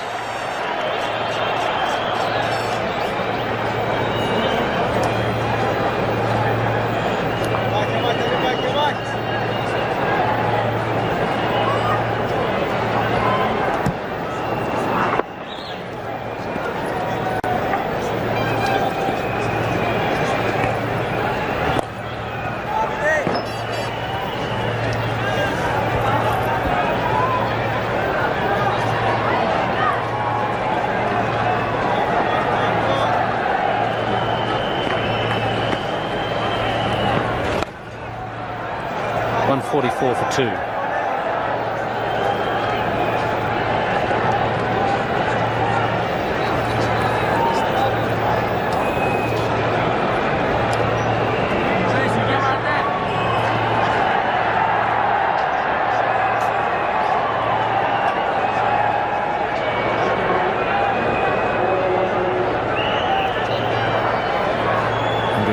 For 2, 34 overs gone, and India moving along nicely.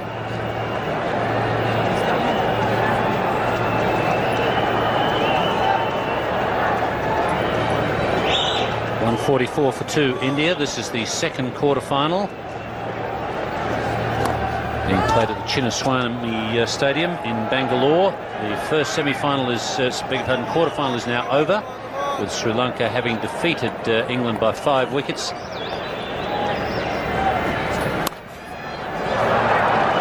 Almost 10 overs to spare there in that victory for Sri Lanka. Jayasuriya starring once again with 82 off just 43 deliveries.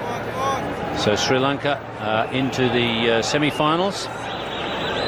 That's a very good effort from Sri Lanka, and they must be taken as real contenders now. There's no more pretension with Sri Lanka. Come on.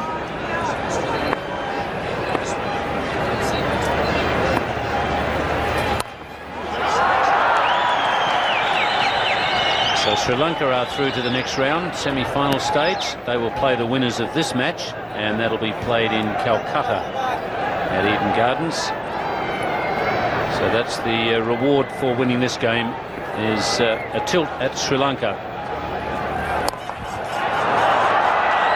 Nice placement, but it won't beat Javed Miandad. That's 2 for him. Yeah, I suppose reward is a thing. Perhaps not all the pace bowlers will be looking at it in that light. Yeah, so India have already had one clash with Sri Lanka, and they came off second best.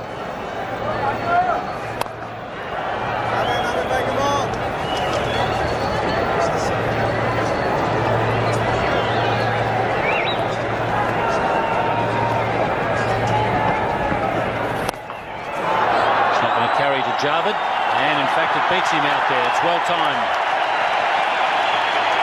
150 is up.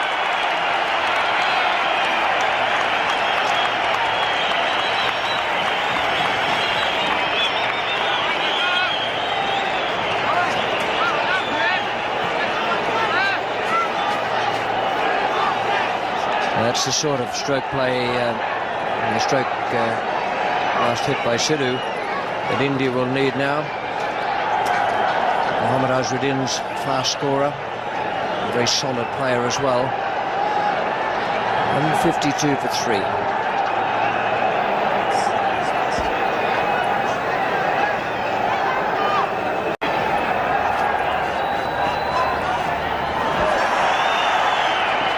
India 153 for 2 in the commentary position now. Ravi Shastri and Imran Khan. Thank you, Ian.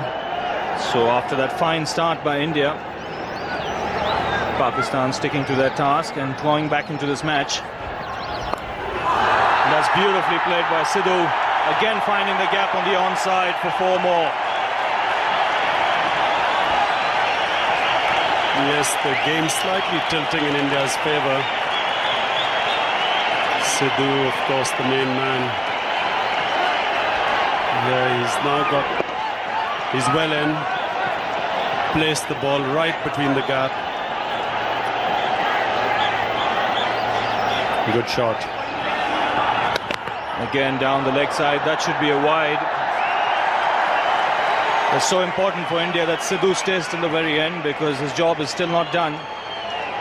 He's got India off to a fine start, and very important on a wicket like this, that when you're in, stay there till the end. Down the track again, but this time straight to the fielder at deep mid-wicket. So Sidhu here cutting loose. So Imran, really India would be looking to try and get at least another 100 runs from here. Yes, I think for India to be safe, the total should be around 240.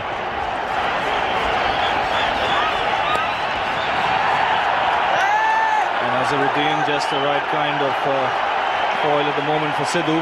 He's a wristy player. He picks up his ones and twos. You know, Ravi, I don't agree with Pakistan's team selection because I still believe they should have played a specialist bowler.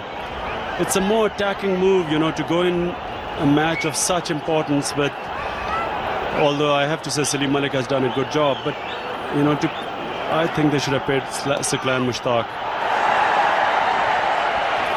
Well, he certainly looked promising, the little we saw of him from Australia. You see, Ravi, he's a regular bowler, and I firmly believe cricket is a game for specialists.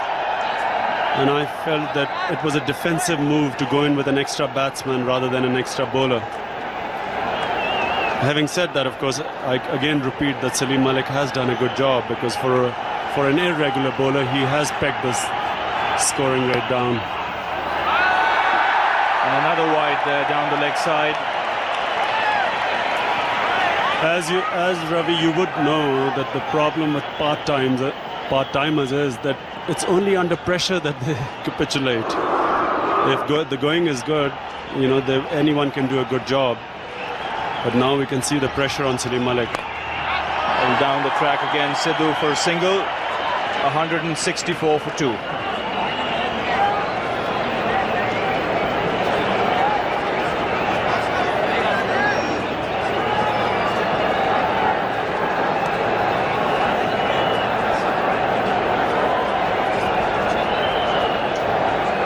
There again, Sidhu out of the competition in the earlier games because of ill health, but really coming good in the last 2 games he's played, grabbing the opportunity with both hands.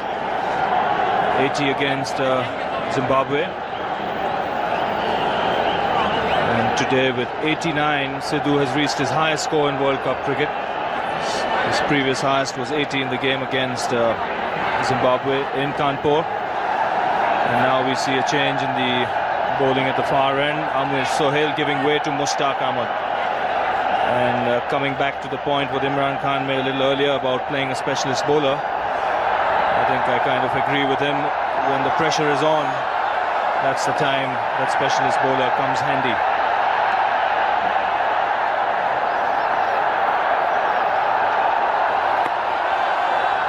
That's all the more reason why Mohammad Azharuddin might be having at the back of his mind that he would need a score of 250, 260, because he has in Tendulkar and Jadeja, who aren't specialist bowlers.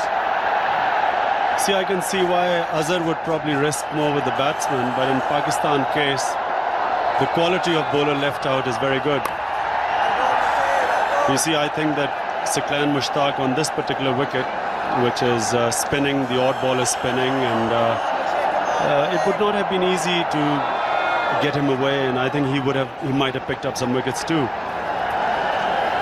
But I think Pakistan have gone in this match in a defensive, very important breakthrough for Pakistan now. The score 168 for 3.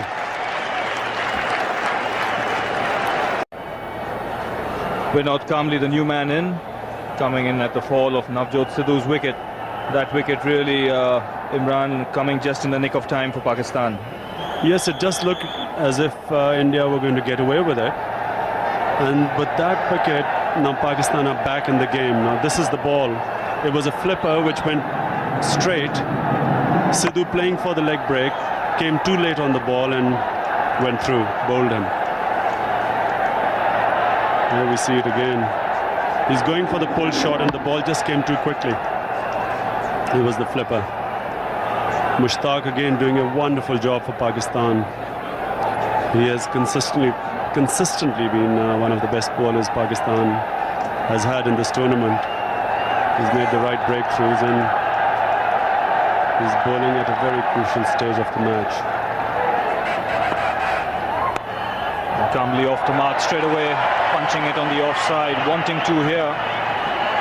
Javed Miandad coming in quickly from long off.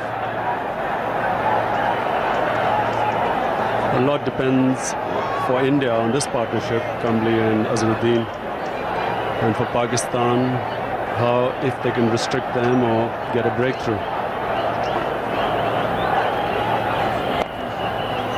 So successful over there for Mushtaq, 169 for 3 India. This is the pair which of Kambli and Azharuddin, if they stay, they can score fast.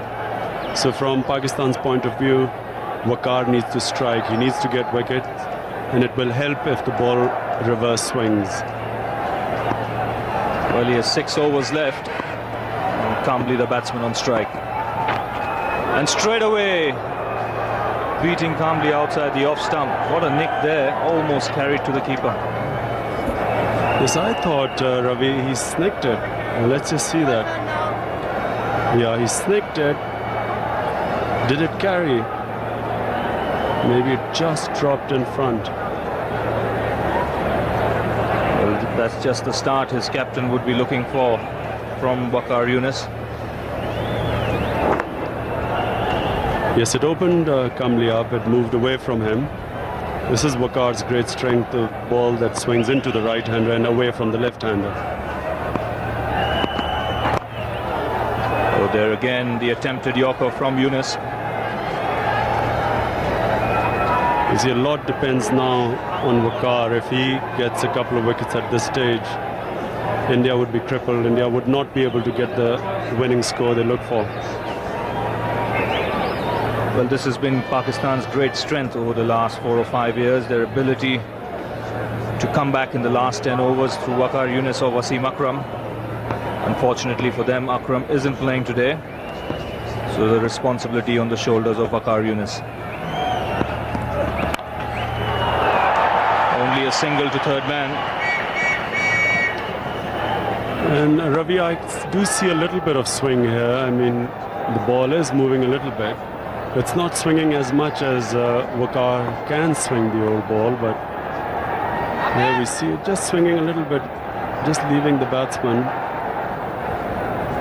And if Waqar can swing it as the ball gets older, it's going to be very difficult for the Indian batsmen to score runs. But I wonder what strategies Azharuddin and Kambli have evolved to play Waqar.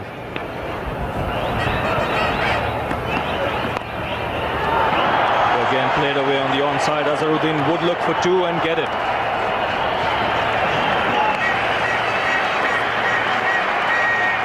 Azhar is extremely strong on the onside. Anything on his legs, he really does whip it away. He plays it very late, lets it come on. A bit like Sunil Gavaskar, he lets the ball come into his pads and then just flicks it away. Difficult man to stop scoring off his legs. Waqar really will have to try and move the ball away from him to stop him scoring. Again on leg stump, only a single this time.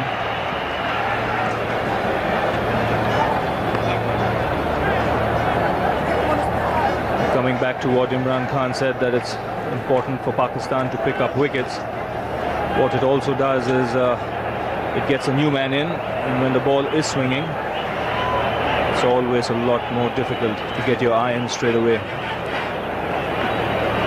Also, being a knockout match, quarter-final where there's no second chance, it also puts the batting side under a lot of pressure every fall of a wicket. And that's really what Waqar should go for.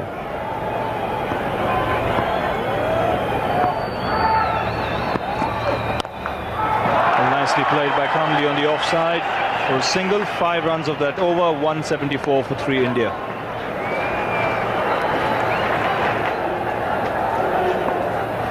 So after that fine start, India losing a couple of wickets. And here Kambli trying to hit it square on the offside. The ball really not coming onto the bat. The reason why it ended up at long off. Yeah, it is Ravi, quite a slow wicket. The ball is not really coming onto the bat. Pakistan don't want India to score anything above 220 because they could come under pressure. And hence it is perhaps more important for Pakistan to get a wicket now rather than stop the scoring rate. And here he'll be looking for 2, Azharuddin, and this is good running by Vinod Kambli, putting pressure on Javed Miandad.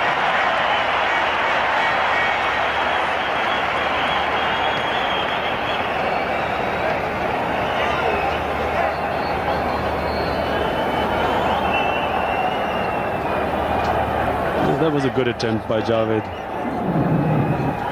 but not quick enough to stop the 2 runs. Come on. As I was saying, Ravi, my policy at this stage would be to somehow try and break this partnership. And this is beautifully played on the onside. Bazaruddin has picked the gap beautifully and smashed it through mid-wicket for 4. That's the reason why the partnership from the Pakistan point of view should be broken, because the 2 are very good stroke players. Now watch how Azhar is very good at playing spin. He's really placed it between the 2 fielders. He really picked his spot. And Pakistan really need to get him out. Otherwise, India would get a score which would put tremendous pressure on Pakistan. Again, literally playing it from outside the off stump on the onside. And again, would get a couple.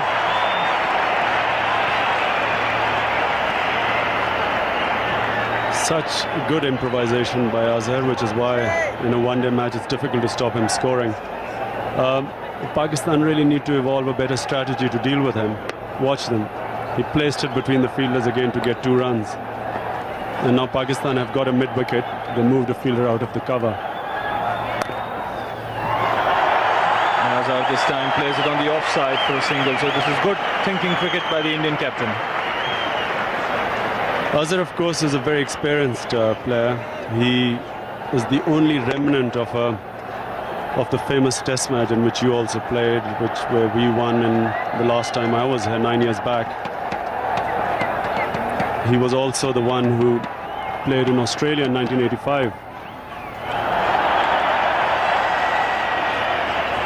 So good over that for India. 11 runs coming off it. 185 for 3.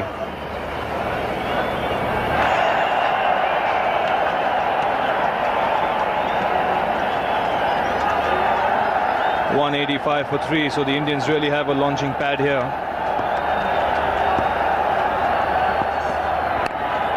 Oh, Waqar Younis straight in the block hole to Kamli.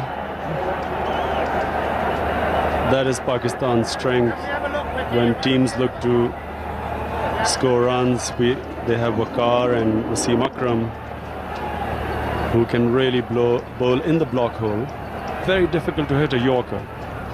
And Waqar is one of the best bowlers. A controlled Yorker he can bowl at any stage, but especially when the ball gets old. He looks like he's got back to his fitness of old, Imran. Yes, he is running in very well. He is hitting the deck. His back looks as if it's fit. Again, a beautiful delivery opening out. Vinod Kamli looking to play on the onside, and again that late swing doing the trick. You see this ability of the Pakistani bowlers in particular, although a lot more bowlers have learnt the reverse swing. But really the Pakistani bowlers were the ones, the pioneers of reverse swing. And at a time when the ball, and let me just explain, reverse swing is where the ball does not swing in the orthodox way. It swings with the shine rather than opposite to the shine. It's a technical thing, but it was something which confused people for a long time, and the ball tampering allegations on the Pakistani bowlers were directly as a result of people's inability to understand the reverse swing. Now, of course, we see Darren Gough of England who can reverse swing it. I saw Cork bowling reverse swing. Prabhakar is a good exponent of reverse swing for India. And even the Australian bowlers, I saw them at the end of the innings doing so. So it's no longer a novelty now, but at the time when Waqar and Wasim were accused of ball tampering, no one really understood it. Beautifully played on the onside by Azharuddin, only for a single, and hence Imran, no allegations of ball tampering of late.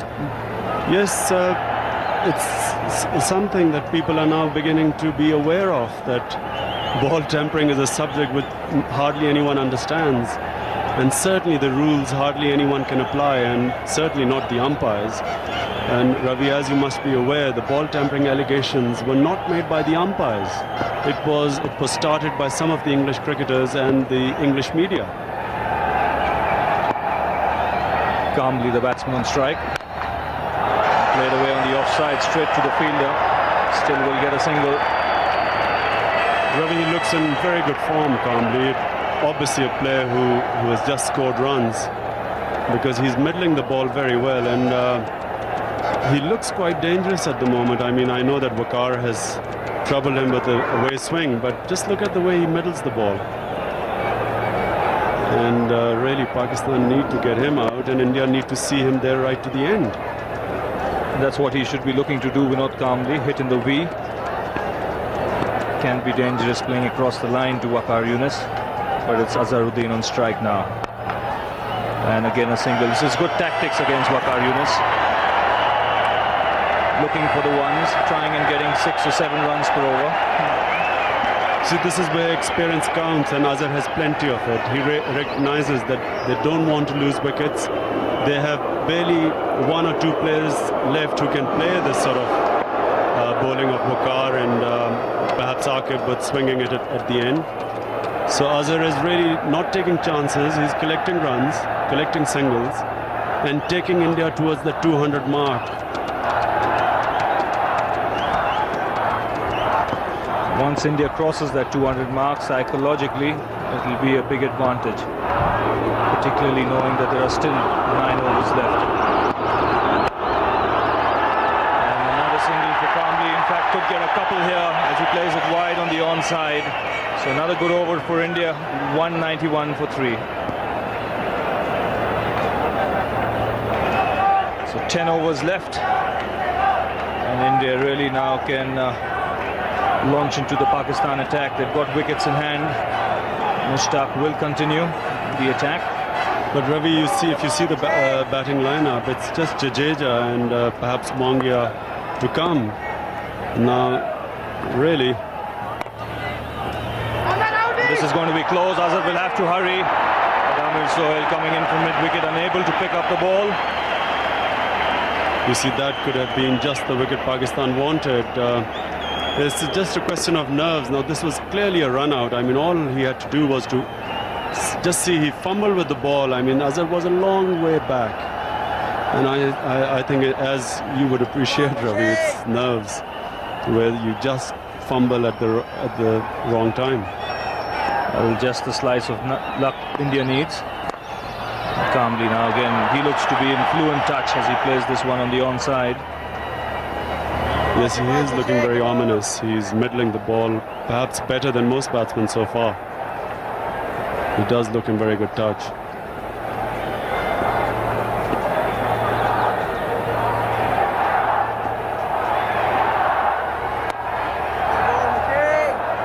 And what Pakistan will have to worry about is, like what Imran said, is that if India do get a score of 240, 250, India has 2 specialist spinners in Anil Kumble and Venkatpati Raju to put pressure on the Pakistan batsmen.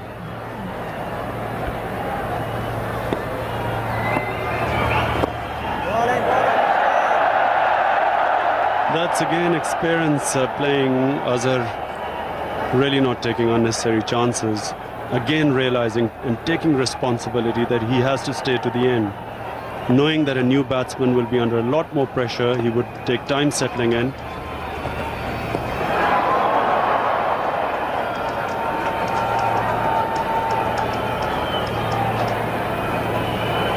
Mushtaq deceiving Azhar there.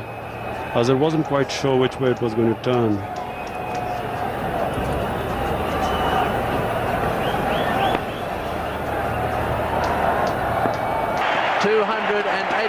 For 8 off their 50 overs. I suspect they'll be satisfied with that. This is a good pitch, mind you.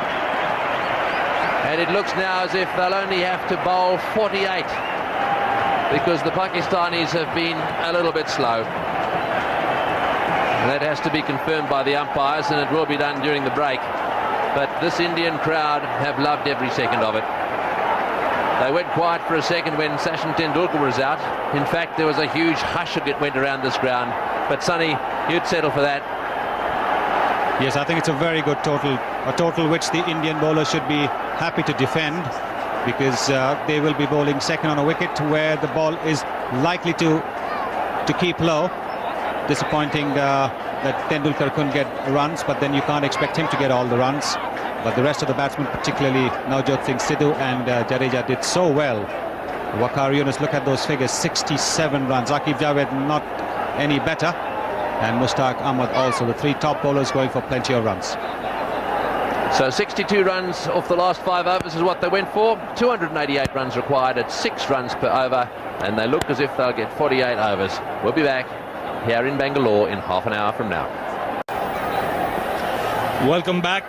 And the news from here is that Pakistan, having taken extra time to bowl their overs, have been given just 49 overs to play, and in that they have to score a total of 288 runs at 5.87 runs per over, and that really is a huge ask. That Indian total was possible because of the late onslaught by Jadeja, Azharuddin and Kumble. It really took India from a position where they were looking to get 250, 260 to a total of 288. With me is Ian Chappell. Ian, a big ask for Pakistan this.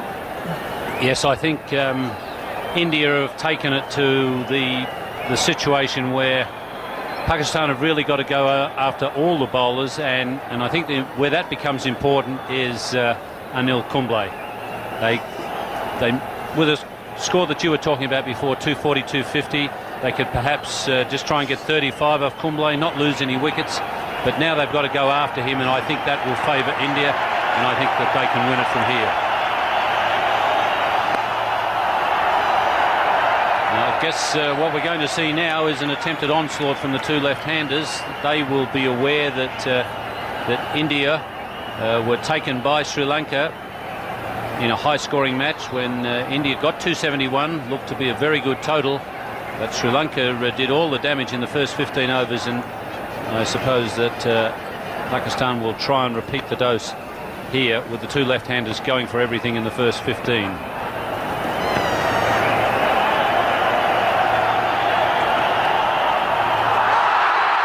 called wide by umpire Shepherd. A bit of bounce there to encourage Srinath.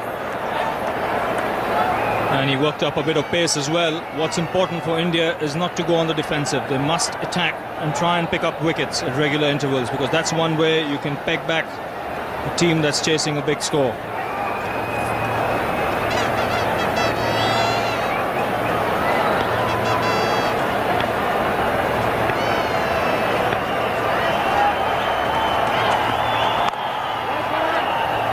Yes, I think that's where Pakistan made a bit of a mistake, particularly early on. I think they looked at containing, and they were thinking more about runs than taking wickets.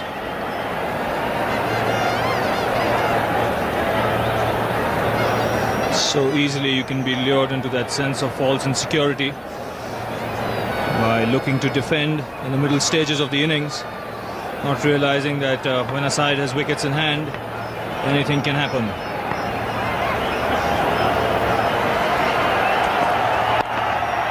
Excellent shot.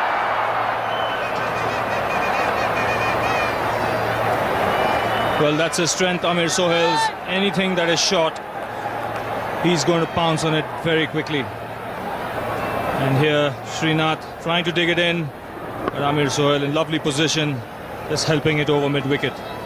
What the Indians must look to do is try and bowl a line just outside off stump and make Amir Sohail use his front foot.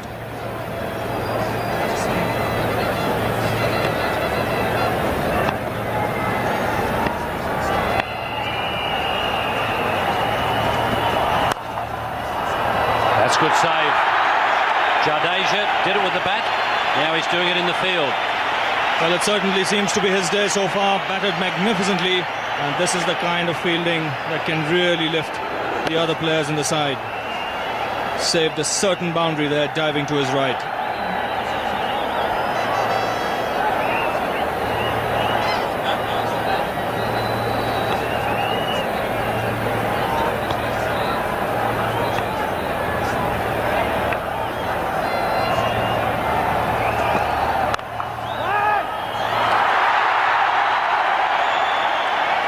For North.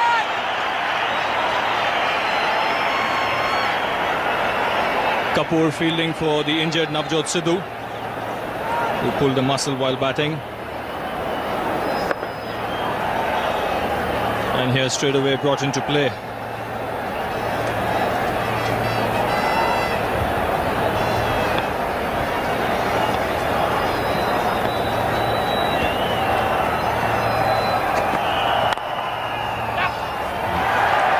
5 for North.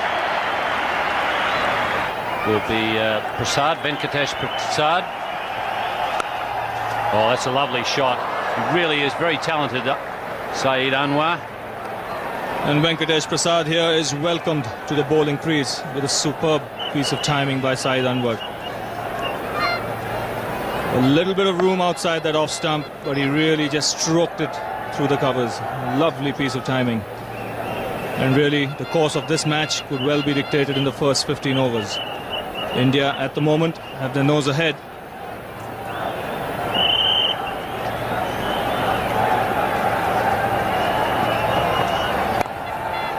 Oh, that's an excellent shot as well. Already, I think we're seeing the difference between these two left-handers. Saeed Anwar is a very wristy player, but I think he's a little more talented than Sohail, and he will take less risks. Even in the first over, Sohail was having to take risks in an attempt to hit boundaries. This man, they'll come pretty easily to him. Oh, he loves it coming onto the bat, and this new ball is coming onto the bat. And like Ian Chappell said, he's such a good timer of the ball. A very talented player.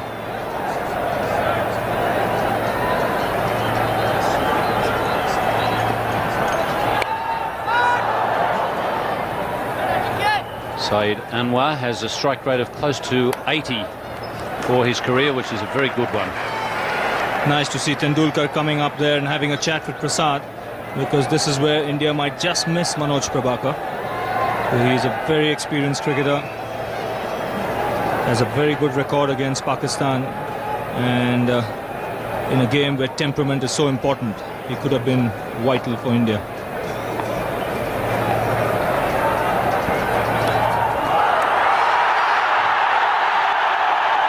Umpire Bucknor is unmoved.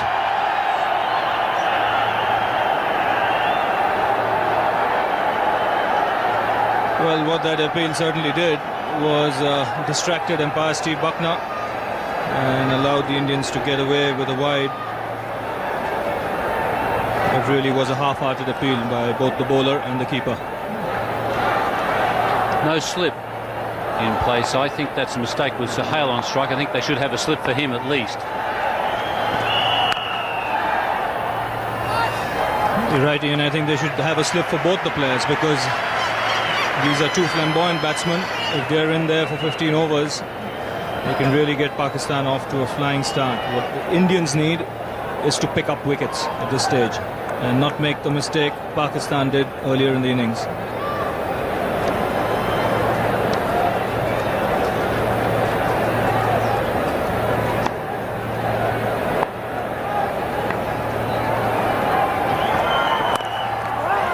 That's well run. It's none for 15.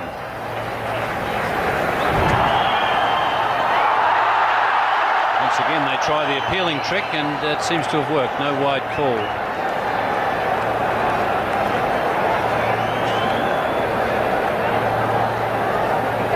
Well, just straying again down the leg side is Srinath, and really is lucky not to be called there, because the umpires these days very strict on anything that's even marginally down leg side.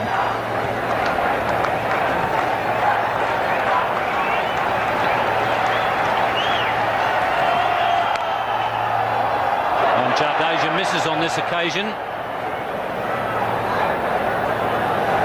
Well, there's a hush in the crowd, but the Pakistanis won't mind that.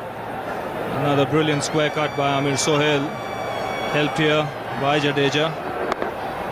He may have got a bad bounce here, but really not keeping his eyes on the ball and allowing it to go for 4 runs. So the Pakistani is really off to a flyer at the moment.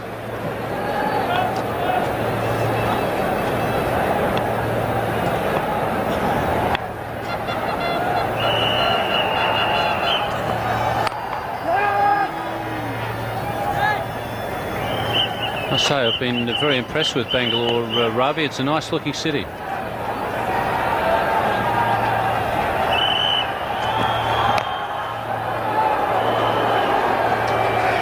Good work there from Nayan Mongia. He was up very quickly, sensing that Sohail was looking for the single. Well, just seeing the tactics of successful sides in this tournament, the opening batsmen don't mind going after the bowling in the first 15 overs. Let's hear Saeed Anwar playing a little bit too early. And then during the middle stage of the innings, that's between the 20th and 35th over, as long as they have wickets in hand, they can milk the bowling.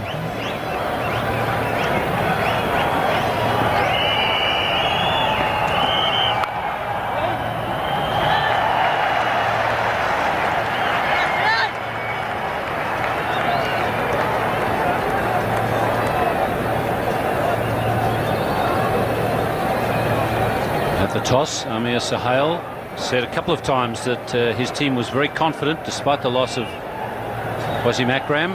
Akram out of the team because of a side injury. Felt that he was somewhere between 70 and 80% fit. He didn't think that that was good enough to play in such an important game.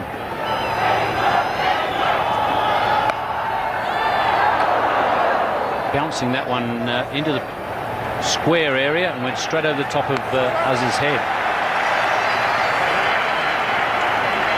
It's 21 for naught in the process of being erected.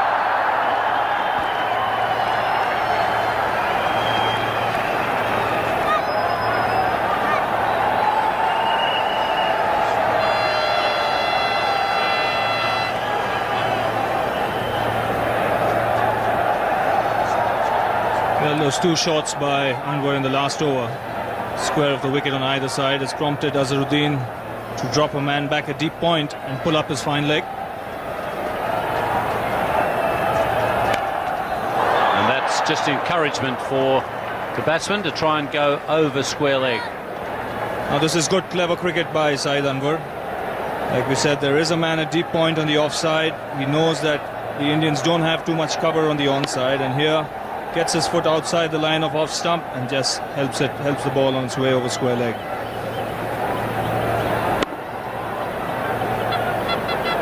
And one thing is pretty clear, that these two Pakistani openers are not intimidated by the total of 288.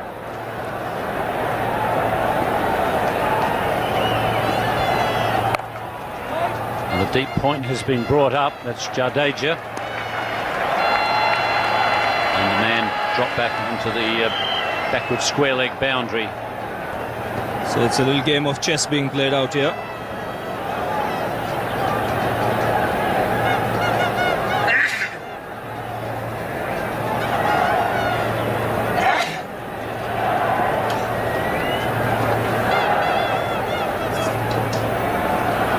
Timing the ball well, and that's the first wicket of Pakistan gone. Saeed Anwar, the dangerous batsman, gone for 48, Pakistan 84 for 1.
Ijaz Ahmed's the new batsman. He hasn't done too badly in this World Cup so far. He's caught a couple of 50s. He got a 50 against the UAE and a 70 against England at Karachi. Made a duck against South Africa and 26 against New Zealand.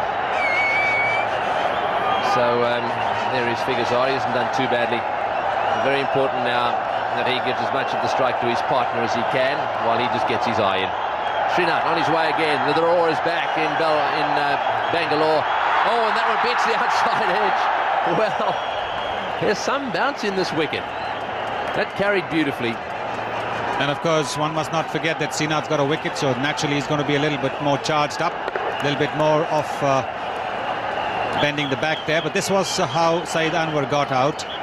Srinath cramped him up, didn't give him room to play his shot with a free movement of the arms. And Anil Kumble judging the catch to a nicety. Yeah, it's very interesting on that last replay to watch Srinath, the bowler, in the background. That's nicely run. He was jumping up and down as the ball went in the air. Such was his relief.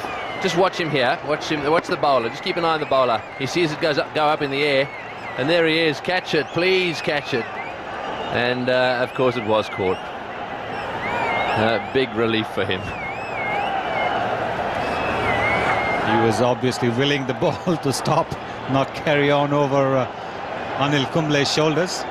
He's taken a real pounding, and that wicket will have done his confidence a wee bit of good. Because I'm saying a wee bit of good only because Amir Sohail, his other tormentor, is still at the wicket. So Ijaz on strike. Srinath 2 in. Watchfully played. He'll introduce a little bit of common sense, I should think, into this innings. And this is certainly, that wicket certainly brought these Indians alive. All of a sudden they look as if they've got a bit of bounce in their step again. Camberley in particular, not that he ever calms down, he's always a bubbly, effervescent character, but the captain will be encouraged. He's in the gully at the moment.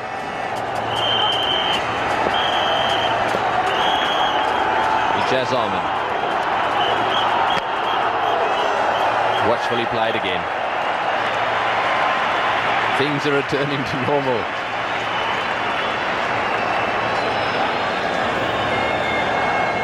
Well, we're back to a bit of orthodox cricket here with Ijaz coming into bat. Saeed Anwar and Amir Sohail played some exciting cricket, no question about it. They were just laying about. Great fun to watch. Not sure it was great fun for the Indian bowlers. It's well bowled again and well run too. That is very tidy over. 2 runs and a wicket once more. Pakistan 86 for 1.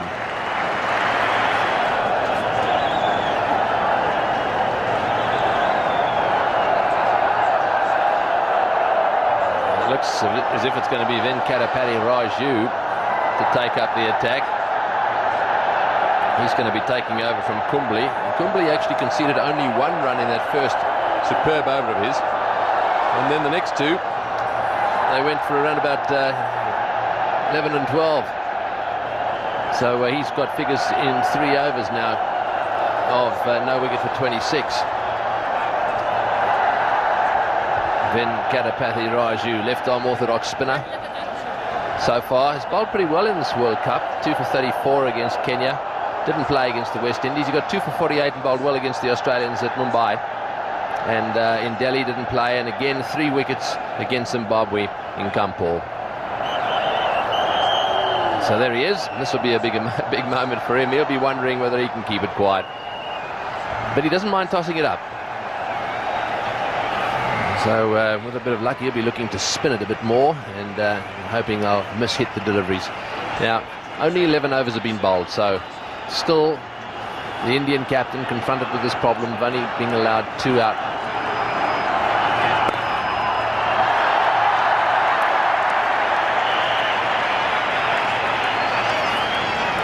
Having gone very quiet, this Bangalore stadium is now very noisy again.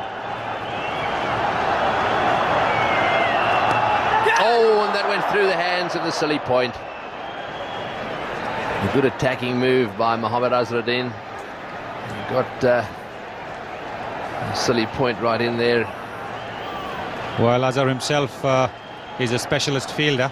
Ajay Jadeja doesn't normally stand in that silly point position.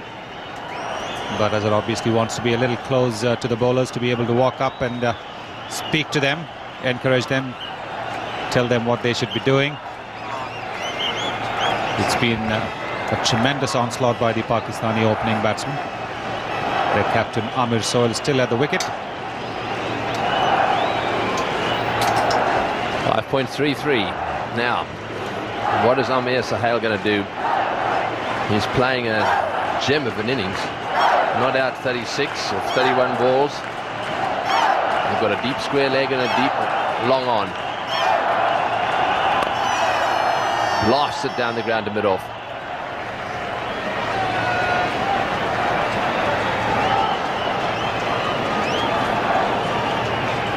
Amir Sohail captaining this side in place of the Pakistan Wasim Akram, who's injured, and that's off the pad. Yes, Wasim Akram was desperately keen to play, and apparently had a little bit of a bowl this morning to see if he'd be okay. Had some injections into that 12th rib area down the base of his rib cage, but it wasn't any good. That's nicely taken, but wide signal.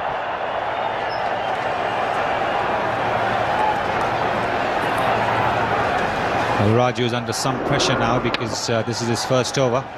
He also wants to ensure that he doesn't give the batsman too much room to play their shots. That was well bowled. He held that one back a little bit, and it was eventually nudged away to short third man. Yes, Raju got some spin on that one. Pretty calm customer he is.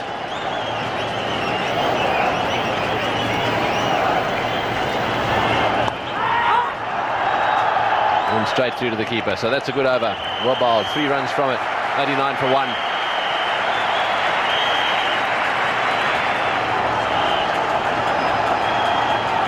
Oh, and that beats the outside edge. Oh, one gets the feeling that it's only a question of time before he's going to find the outside edge, and then all of a sudden there'll be 2 down.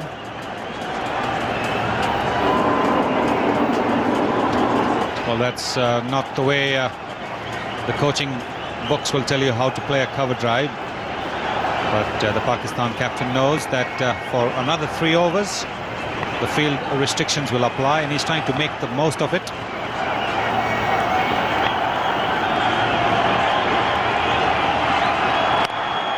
Blasted away to mid-off, no run.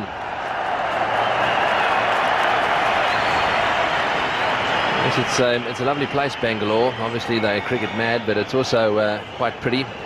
It's studded with beautiful laid out parks and gardens. There's lots of trees and tree-lined avenues. Lovely imposing buildings, very lively bazaars. I mentioned before, it's 1,000 meters above sea level. Very pleasant climate. Down the wicket and a big edge, and that'll go for 4. Well, again, you slash hard enough and you give yourself a chance, and this is an example of that. That really did fly off the edge. Yes, he's given himself a bit of room to be able to swing those arms freely. It doesn't matter how the runs come at this stage, they have to come. Look at that back lift and look at the movement of the arms.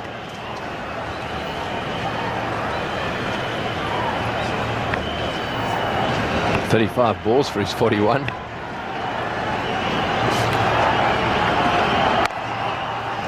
Straight to extra cover that time. A fumble. He wants one and gets sent back, and he's home. Yes, you've got to be very careful on the fumble.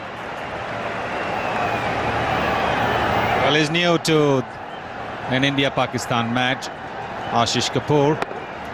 And you could see that in the initial stages itself when he threw when there was no necessary for a throw, and now again fumbling, not quite sighting the ball. Out on the field in place of Sadhu.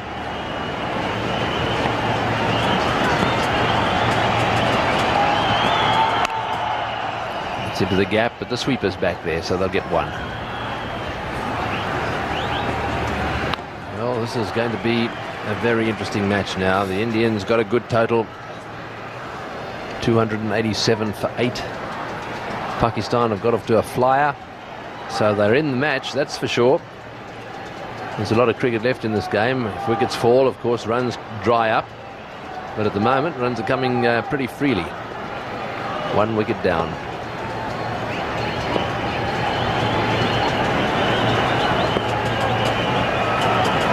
first ball of the over. That's well left. 5 runs from it, 94 for 1.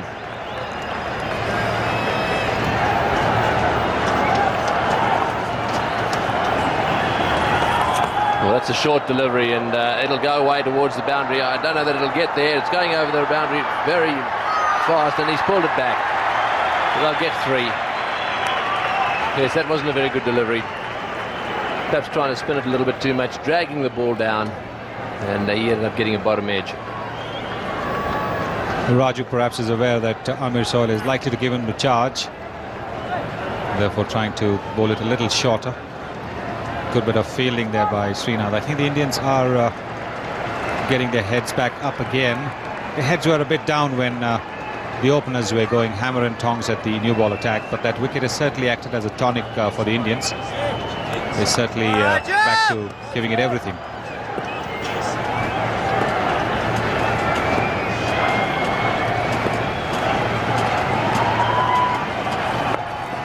That's nicely nudged away. And that's all Ijaz has got to do now. Give the strike back to his partner as much as he can while he plays himself in.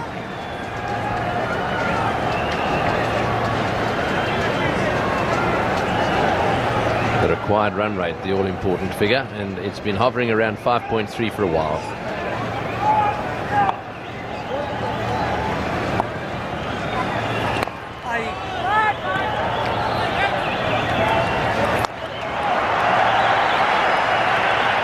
Nasruddin getting a bit of a cheer there as he really let that one whip back into the gloves of the keeper right alongside the stumps. He's probably the best outfielder in the side.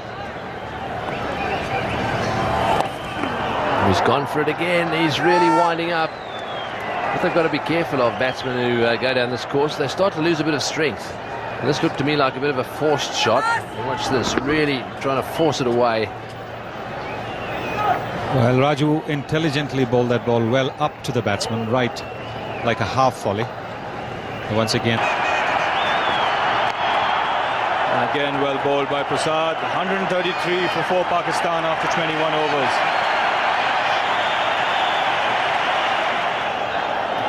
Well, with the crowd coming alive here with Pakistan losing those 3 wickets, there's going to be a change in the commentary box. It's going to be Richie Beno, and with him, Iftikhar Ahmed. Thanks, Ravi. 55,000 of them alive, and they've been alive all day. They've been cheering India and occasionally Pakistan, although not quite so much. Now, Venkatapati Raju, 133 for 4. Must have been very close, perilously close to LBW, and only a whisker away from being run out by Mongal. Let's watch that again. And even the experienced Javed Miandad showing some signs of nerves there as he sets off for the single. Oh, that would have been close.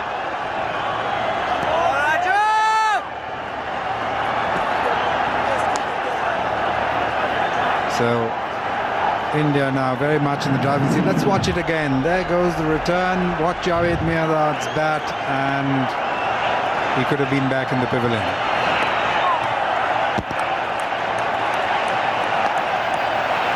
For a while it'll be a story of deflections for Javed Miandad. He'll rely on his experience to get him through these early deliveries. They're still in a comfortable position, Pakistan. That's as regards runs, but not quite so comfortable as regards wickets. 133 for 4.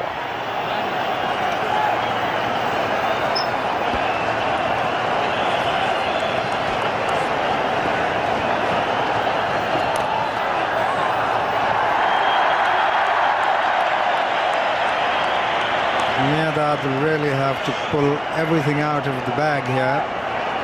It's a good position for him to go in. He can build the Pakistan innings at this stage. And with him is another very experienced player, Malik. 134 for 4.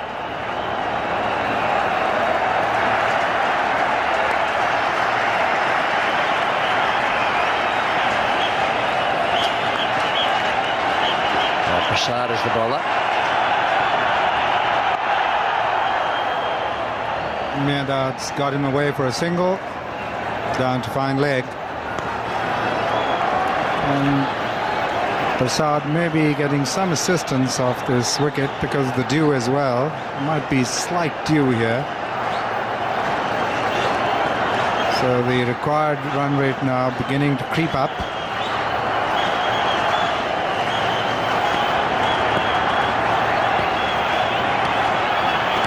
Malik, the batsman.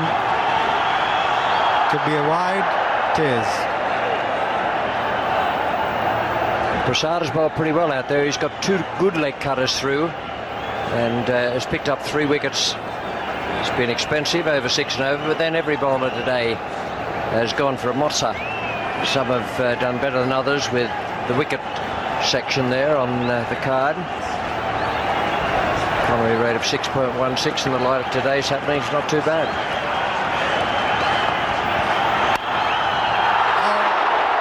Would have been a great catch. Wonderful attempt because it was low and flat.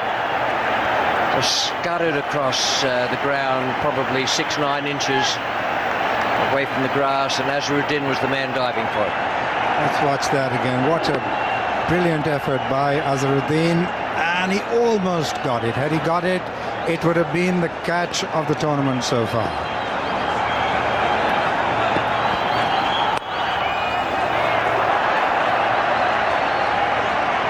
The asking target is 288, but bear in mind there's only 49 overs to be bowled.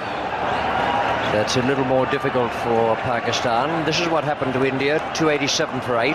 Everyone got a few except Mongia, who was run out. Top score, Sidhu 93, Tendulkar 31. And then Jadeja, a brilliant innings. Wonderful 45 he hit just at the right moment for India. There's an appeal to that ball missing the leg stump. As you might expect, with a total of 287 in 50 overs, the bowling figures, nothing to write home about. 67 for Waqar Younis. They took a tremendous number off his last 2 overs. He had only 27 off his first 8, and then they hit 40 off the next 2. Aqib Javed won for 67, 40 off Rahman, who came in for Wasim Akram.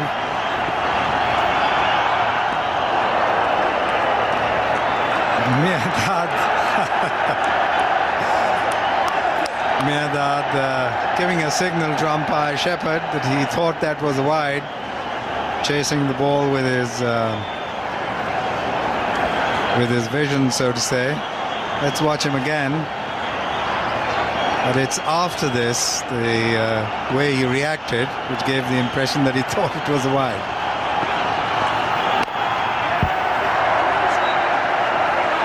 .137 for 4.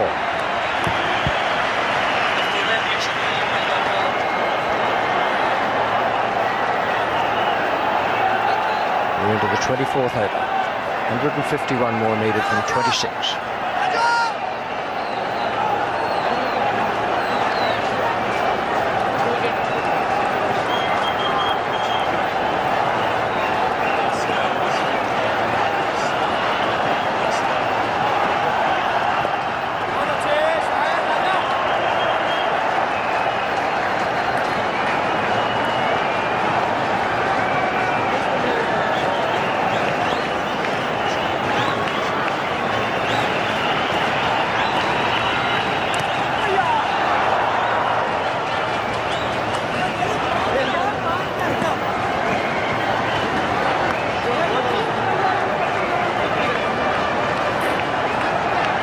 Steve Buckner is standing at the bowler's end.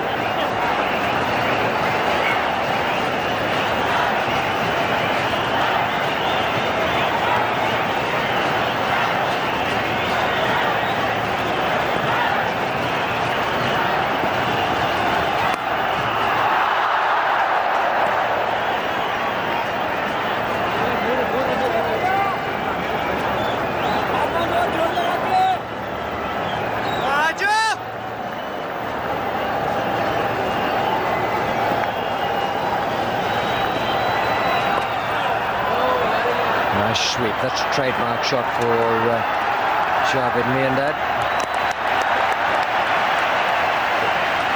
He's looking very confident, Ifty, even though the timing mightn't be quite there. Yes, I think he's got to depend on the nudges and the pushes.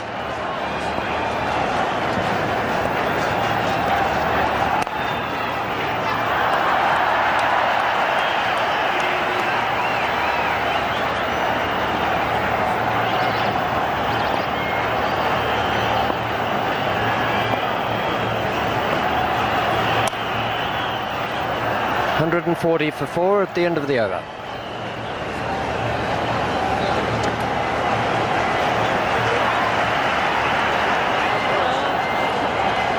And Anil Kumble coming back. He went for some runs in his first spell. 3 overs for 26 runs, literally blasted out of the attack. And that's when Pakistan were going very well with the 2 openers. But both the openers perhaps threw their wicket away, and now Pakistan in considerable trouble at 140 for 4. A hell of a time to bowl leg spin inside that first 15 overs, which is what Kumble was called upon to do, with 2 batsmen flashing away. That's a wonderful piece of bowling and a nice little touch from the wicketkeeper as well. It'll be interesting to see that ball turn, and Mungia very quick at the bails off. And in the initial stages the foot was up, but then he planted it back in again.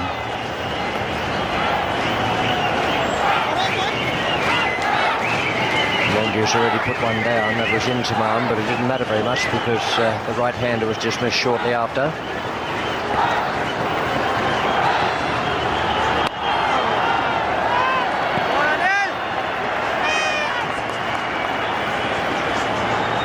There's a problem for Azharuddin out there. He's got to get another bowler into the attack at some stage. He's not quite running out of overs to do it yet. The fumble. That's the sort of pressure that comes when you have sweaty palms and there are 55,000 people looking at you.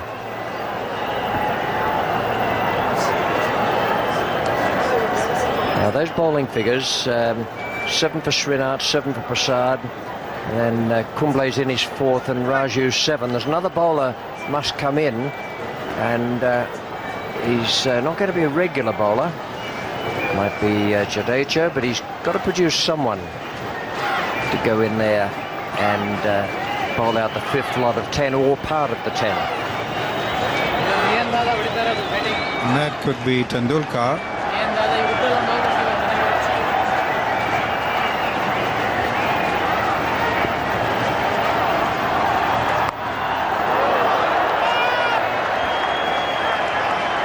And Mirdad being put under pressure there by Azharuddin.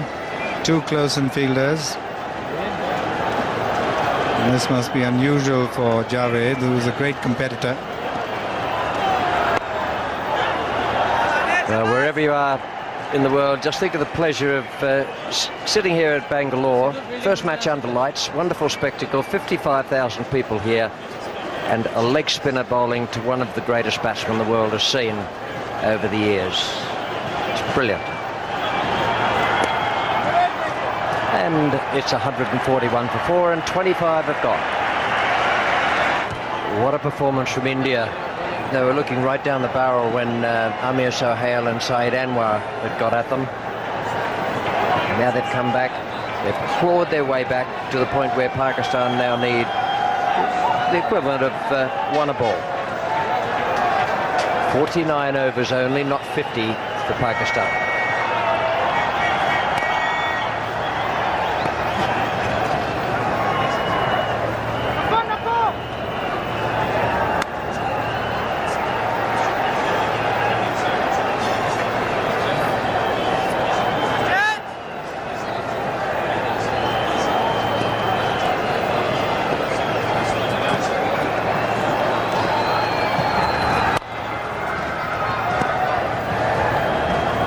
Better timing from Javed. Beginning to settle down plenty of overs left.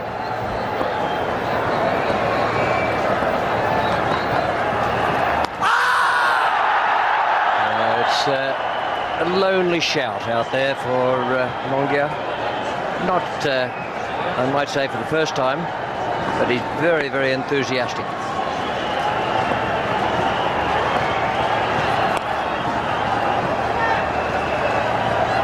It's an interesting combination used by Tendulkar. For most time he bowls little off-spinner, off-cutters. All of a sudden he'll slip in a leg break. Very talented. Both Malik and Miyadad beginning to piece a partnership together. Pakistan have reached the halfway mark and they've got about half the target. So they could still well do it, but certainly India in the driving seat.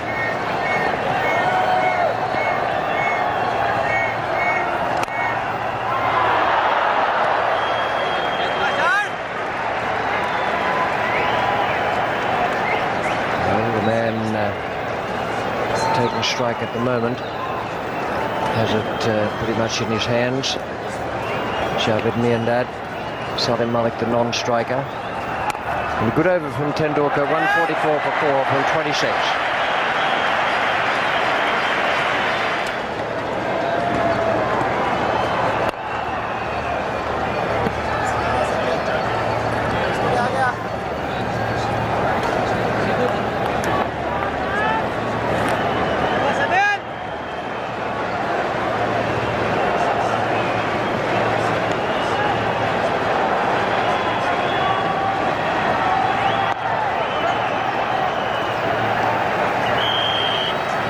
Just a reminder about the special cricket bat, the memorabilia. It's a worldwide limited edition of 1,000.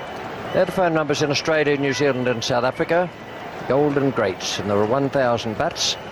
Price is US dollars 1,000. Beautifully framed, and delivery charges are also included, framing and the delivery charges. In the air, but safe. Plenty of big names on that bat. Clive Lloyd, golden oldies they say, Sir Richard Hadley, and some of them are older than others, with Chris Rakant, one of the young ones, Bob Willis, former England captain.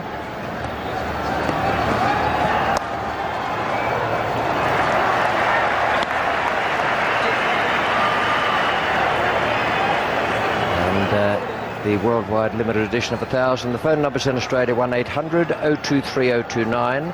New Zealand 0800 445522 and South Africa 993014.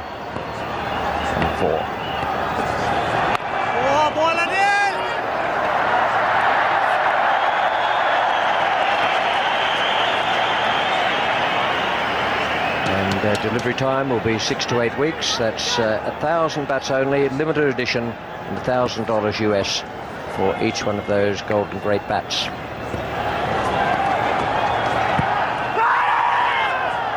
Won't get one for that either. That's 2 good overs here. 146 for 4 now, and the crowd is roaring.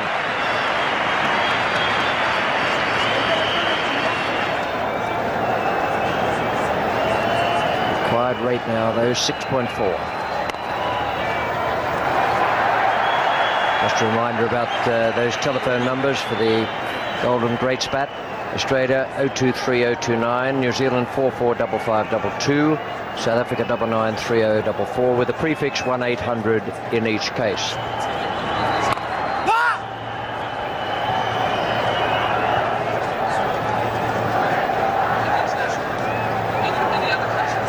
And if you're in any country other than Australia, New Zealand and South Africa, that's the number to call, 612-565-3777. 612-565-3777.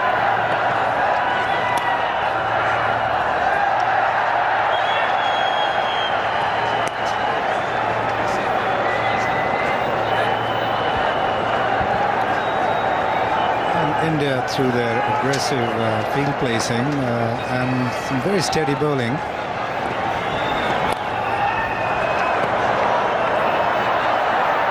That'll beat him into the fence. Not even with the best dive he could muster. Would he have been able to stop that? Well, these two experienced players will be working out precisely how they can do it. It's the first bit of aggression for a long time from the Pakistani batsman that we've seen. 150 for Pakistan. And there's his experience, 220 matches, and he certainly needs it in this one.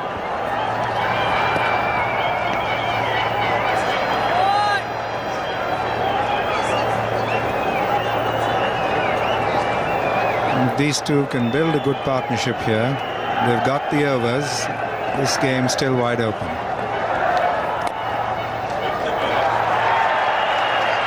.151 for 4. And Sri Lanka have already qualified for the semi-final and are waiting for the winner of this match. That'll be played Calcutta.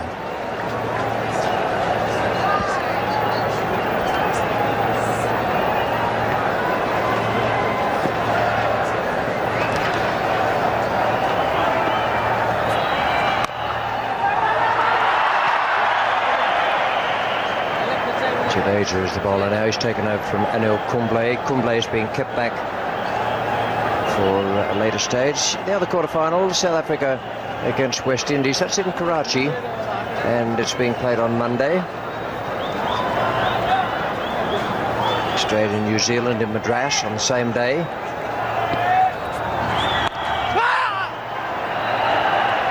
Today, England have been eliminated by Sri Lanka in a dynamic display. Not the first time they've done it in recent times, with Kalavitarana and Jayasuriya at the top of the batting order. But it must have been brilliant to watch, even if you're an England supporter, I guess.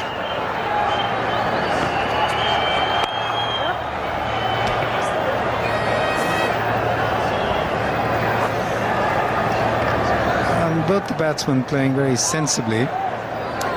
They've got to build a partnership here, because after this is the keeper Rashid Latif, and then the Pakistan tail starts, so a lot depends on these two.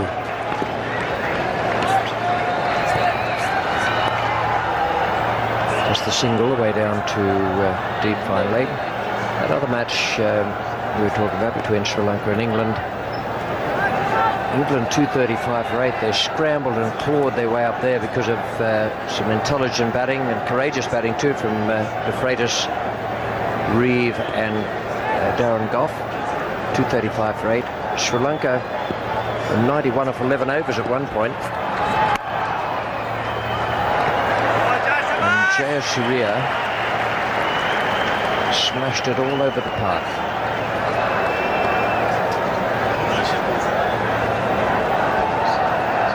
And Jadeja keeping the batsman quiet, and it's 153 for 4.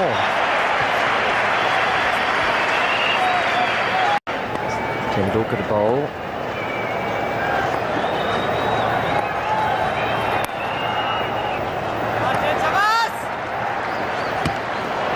And both Tendulkar and Jadeja reeling off some useful overs here, keeping the scoring rate down. That's a beautiful stroke. Lovely square drive. Wonderfully well executed by Salim Malik.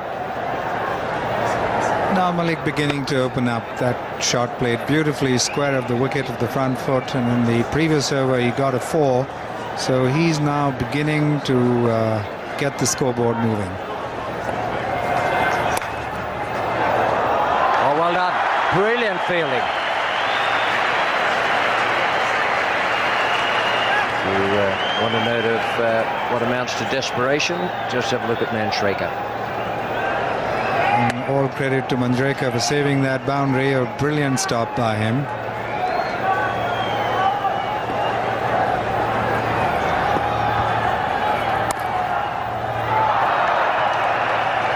Javed be kicking himself there. He couldn't let that go and got a wide from Steve Buckner. Steve Buckner's giving it a bit of a chuckle as well.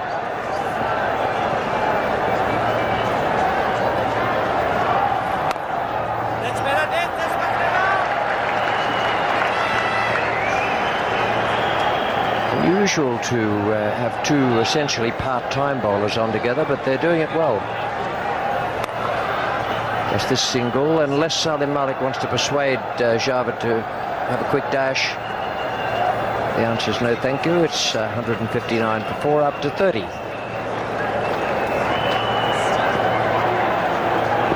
This is Jadeja. 3 wickets for Prasad in this Pakistan innings. He's done very well. Now in the commentary box for the next exciting half hour, I can tell you it is exciting stuff, Sunil Gavaskar, and alongside him is Ian Chappell. Thanks, Richie. Yes, it's slowed down a little bit from the early frenetic pace. Still a very good contest, particularly while Salim Malik is there. He's a very calm player. Doesn't appear to lose his head, places the ball well, and doesn't hit too many in the air. I also wouldn't rule anything past that old fox Javed Miandar. He's still biding his time, I think.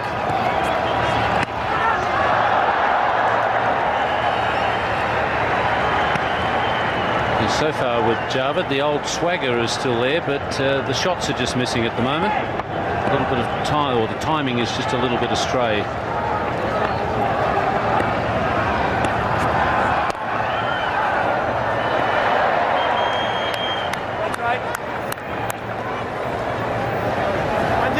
Well, Javed hasn't played any cricket before the World Cup started, and even in the tournament he's had just a couple of innings, so that really is no way to get your confidence back, particularly if you've been out of cricket and international cricket for over a year.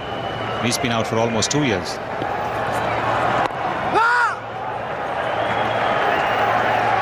Yes, the little nudges and the way he uses his wrists guide the ball into the gaps, that's just missing at the moment, and it's the sort of art that you do have to work very hard at. He was one of the best in the business at it, Javed. He'll be hoping it returns quickly.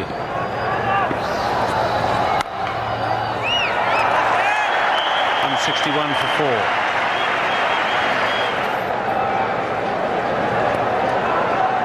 Well, that graphic there showing 127 needed from 18 overs.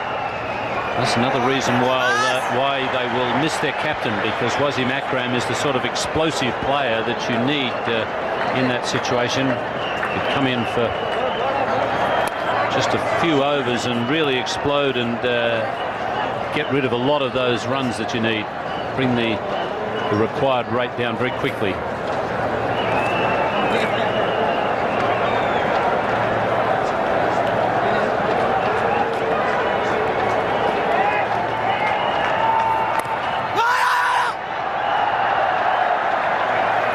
Well, in Javed's case, that great innings he played at Sharjah where he got victory to Pakistan with that last ball 6. He began in similar fashion, picking the 1s and the 2s. Very nearly caught and bowled.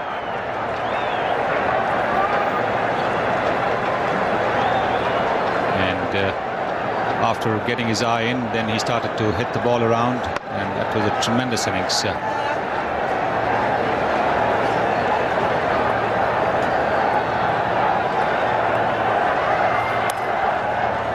Tendulkar would have enjoyed that if he'd have grabbed the court and bowled. Apparently in his earlier days, when he was only about 16, 17, just starting out, Javed came to field at silly mid-off, and after a couple of shots from Tendulkar, suggested that he should be at home doing his homework.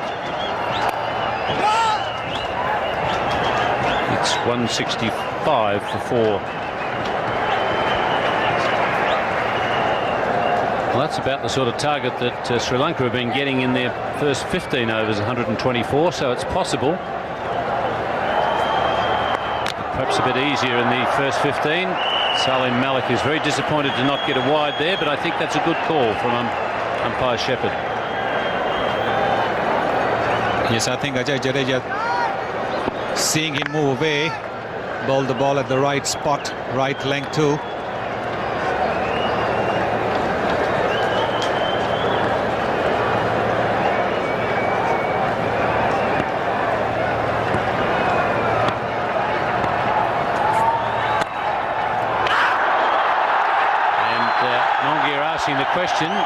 which he always does. Javed in 1992 got a little bit upset with Kieran Moray for appealing a lot. I wonder how he goes with Nayan Mongia. And Nayan Mongia is also from the same state. He's from Baroda. He was understudy to Kieran Moray for quite a while. And oh, that is interesting, is what was on the line.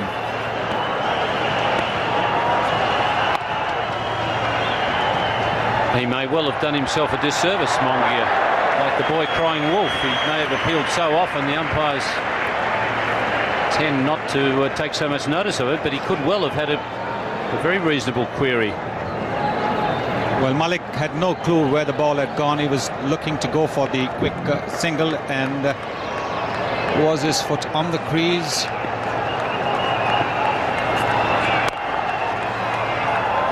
On the line is out in that case. But he may just have had a part of the boot on the ground behind the line, but it can't be much of the boot. It might only be a sprig or two.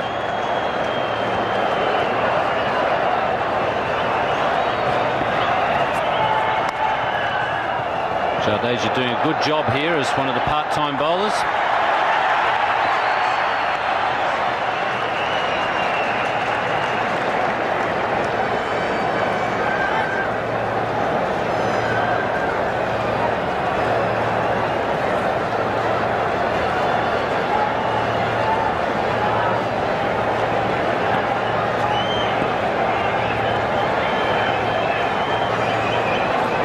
That strike rate there shows what a struggle it's been for Javed.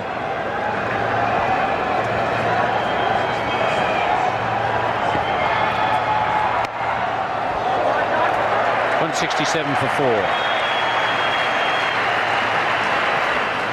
121 needed from 16 overs for Pakistan to go through in this quarter-final. Good placement there from Salim Malik. And that's what they need to do, keep getting twos to the odd boundary.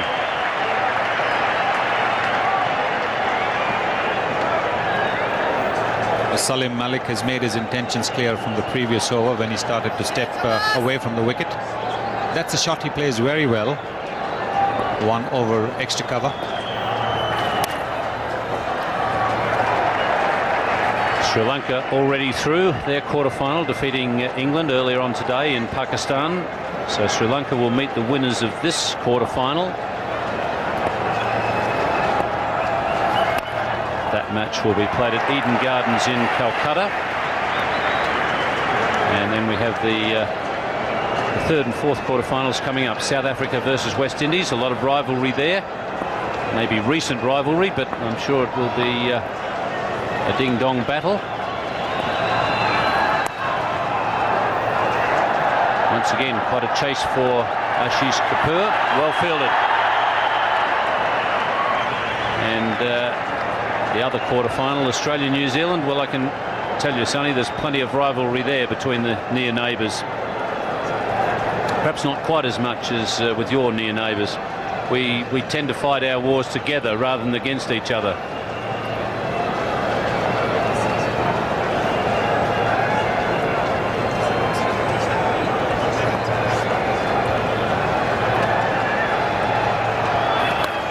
That's well hit. 4.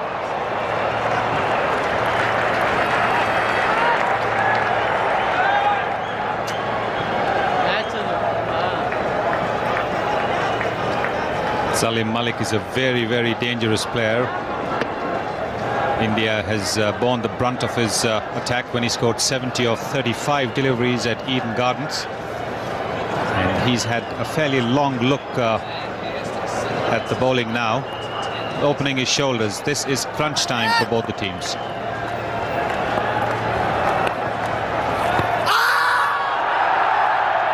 Shout from Tendulkar, and while the appeal was going on, the batsman got into a bit of a mix-up. It's 175 for 4.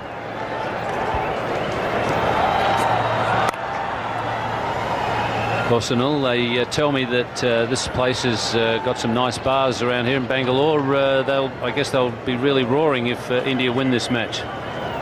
Well, I'm not too sure how long they'll be allowed to keep their doors open, because I think the law says that the pubs in most part of the country, they have to shut up shop by midnight. But if the match does finish on time at 10:15, they still have 1 hour and 45 minutes, and I think you would probably know that it's enough time to get very, very happy. Yes, if I cast my mind back to the days just after I'd left school, when they had 6 o'clock closing in Adelaide, you could get from the office to the pub a couple of minutes after 5, 6 o'clock closing. You could get quite a bit down your neck in an hour and do a fair bit of damage. But I think they'll be getting ready for a party in Bangalore. That's beautifully hit. Perhaps just put a little bit of a hold on the party just at the moment. Well, Jadeja just giving the right width to Salim Malik. The ball moving outside. There you see. And Malik needs no more invitation to get on to it and hit it away. This is, as I said, crunch time for both the teams. The Pakistanis were quite content to pick the ones and the twos. Now they want the boundaries. That's a good line, boy. Very good line, And the bowler being told by the keeper that's a very good line. And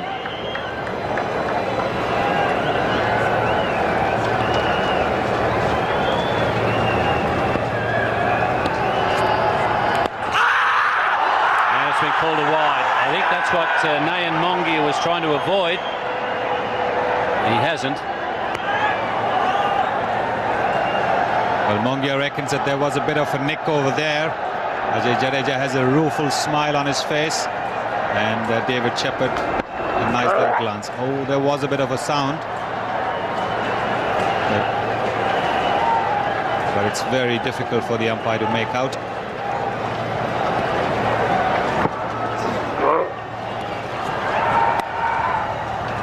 Certainly a noise there, and the way that it went through, it appeared as though the only thing it could have really hit would be the gloves.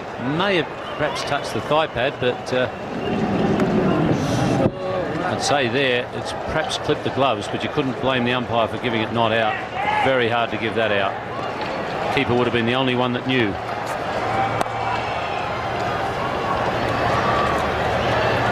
It's 182 for 4.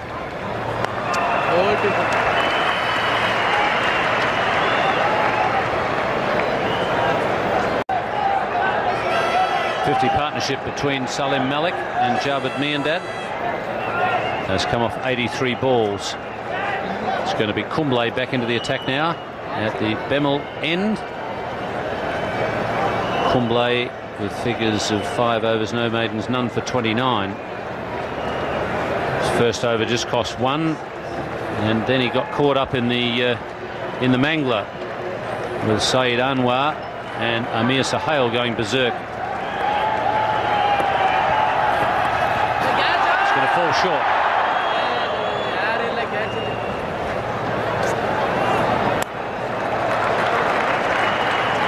Mohammad Azharuddin, by using Jadeja and Tendulkar for 9 overs, has probably covered for the 5th bowler. And he'll be back to his regular bowlers.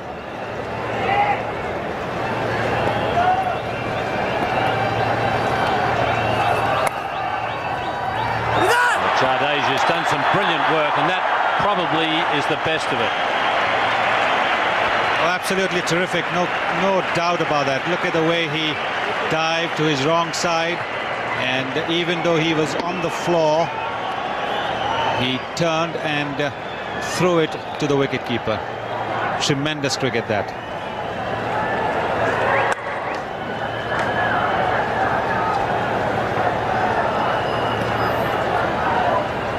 Yes, he's had a very good game. Batted brilliantly. He's bowled some good overs and put in whilst in the field.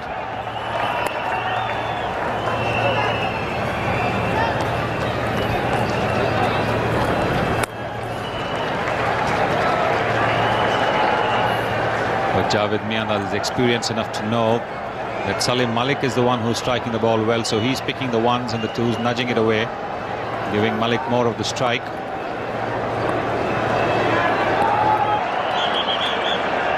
It's a great occasion here in Bangalore.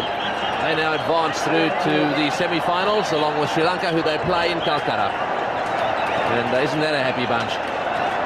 Well, they really couldn't have chosen a better way to reach the semi-final, beating the old enemy Pakistan. And you can see there a very delighted Indian team, and why not? They've played a good, tough match, and they've come out trumps. Venkatpati Raju can enjoy that bottle of water. He's toiled hard there in the middle. Bowled at a stage when he was under pressure, but did a fine job for India in the end. Yes, well, it's been